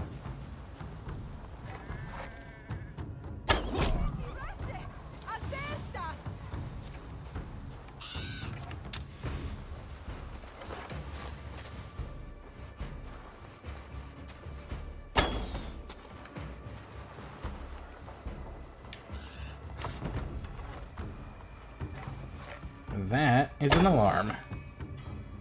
And now it is disabled.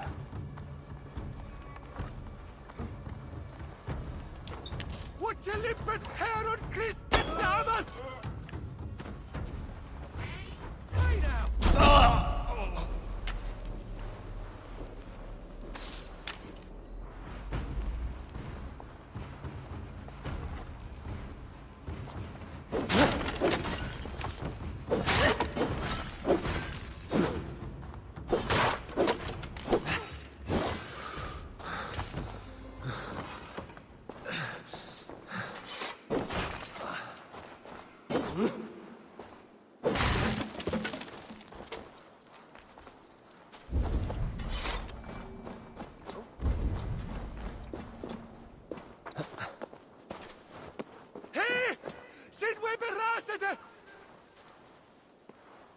Oh, Mr. Bad Guys.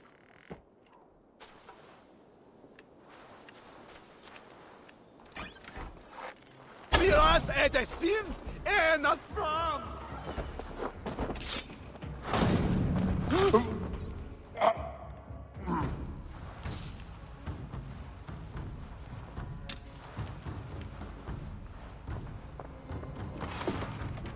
Nice, we got more of those supplies we need.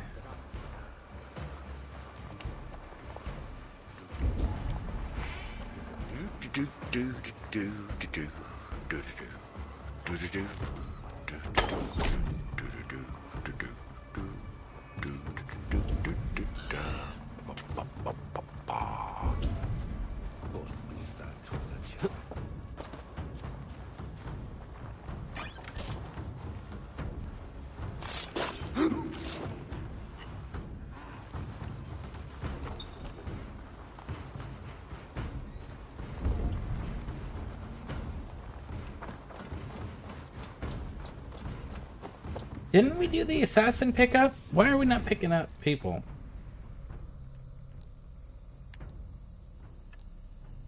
Hold. Okay.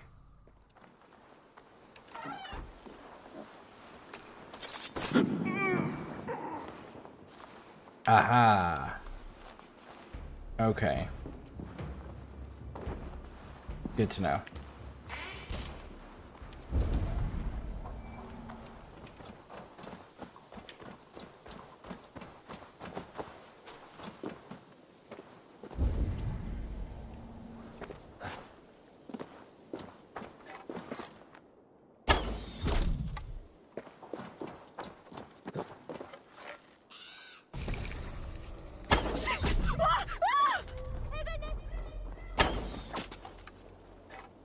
Should've left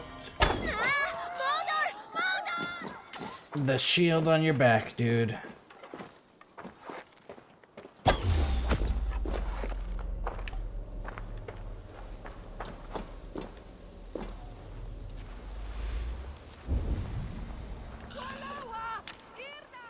Oh, there's some treasure in there.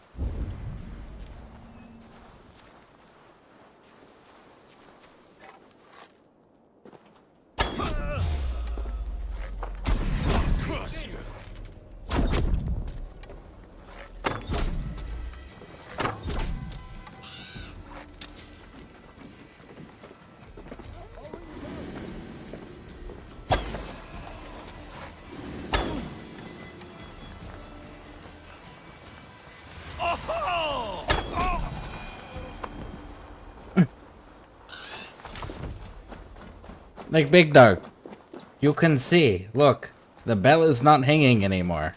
You're good. Stop running towards it. Alright, cool. So we got all the loot out of there. Let's go pop this loot over here.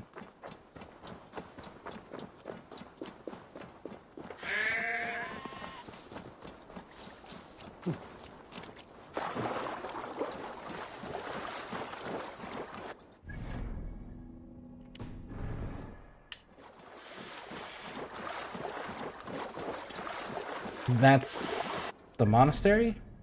Yeah, that's the monastery, okay. We're looking for very specific things. We're gonna get as much as we can, because every little bit that we collect increases our experience.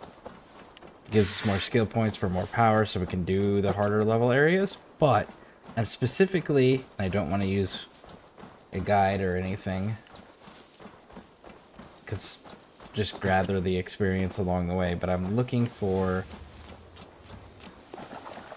the explosive arrows.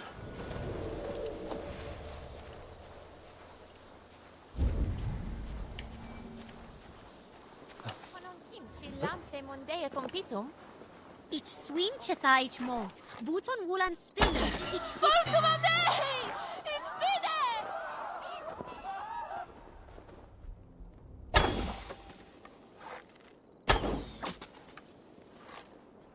Hey, Thanos!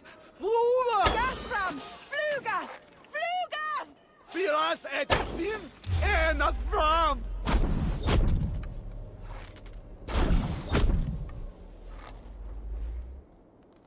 Help us, Lodwa!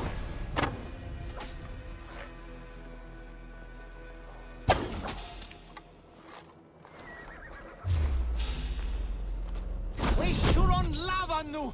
Fundia!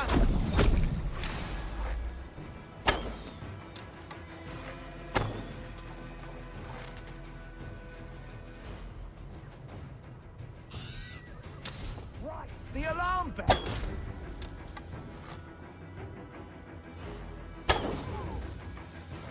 I'll kill you! No. You'll inconvenience me a little bit by taking more than one arrow, but that's really about it, bud.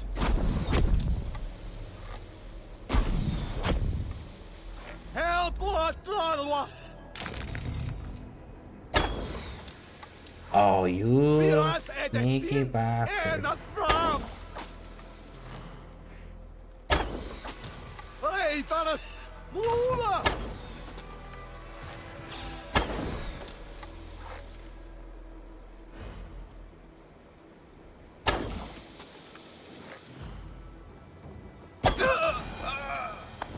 Thank you. Help us, Lodwa!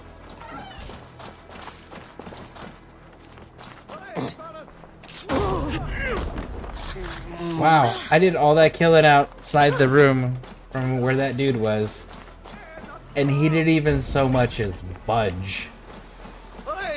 He's just like, nah, we're good. It's not that serious.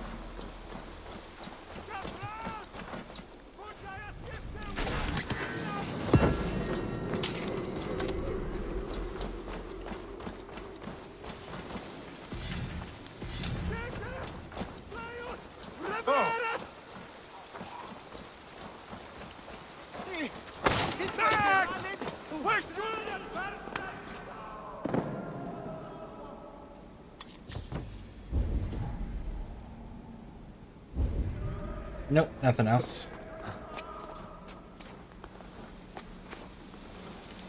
Hey, Thanos! Fluga! Help us, Lodwa!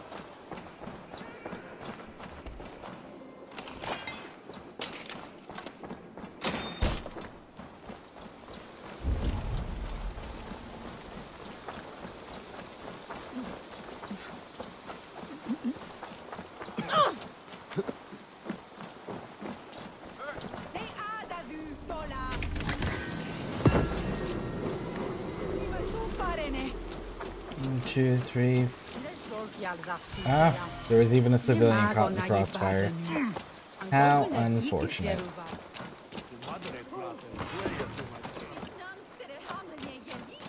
But interestingly,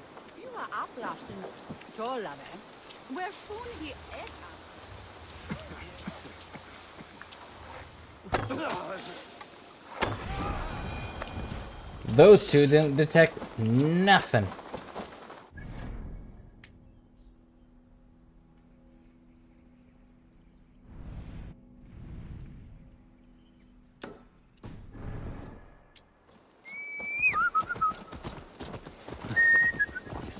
Yo!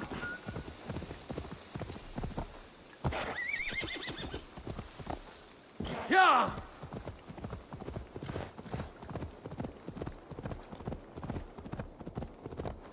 Sure!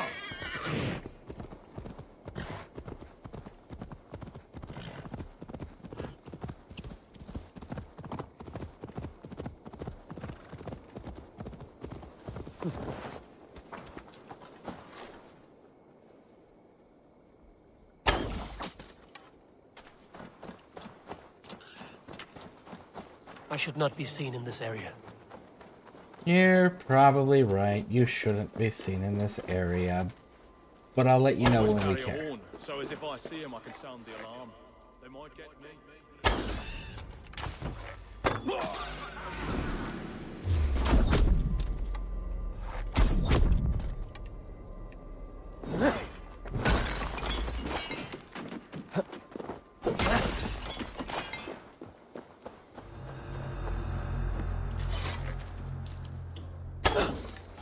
Interesting. The arrow literally went through the dude's body as if he wasn't standing there.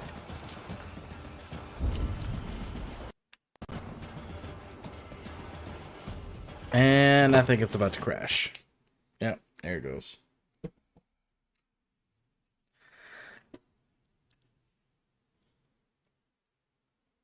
All right. So I'm going to jump off of here for now. I'm probably going to stream a little bit later tonight, but we'll see. We'll see. Because I know Pixie's probably going to want to stream too. So, anyways, thank you all for spending time with me. I appreciate it. And if you're on YouTube, hit those subscribe and like buttons. And if you're on Twitch, hit those follow buttons. We'll catch you in the next one.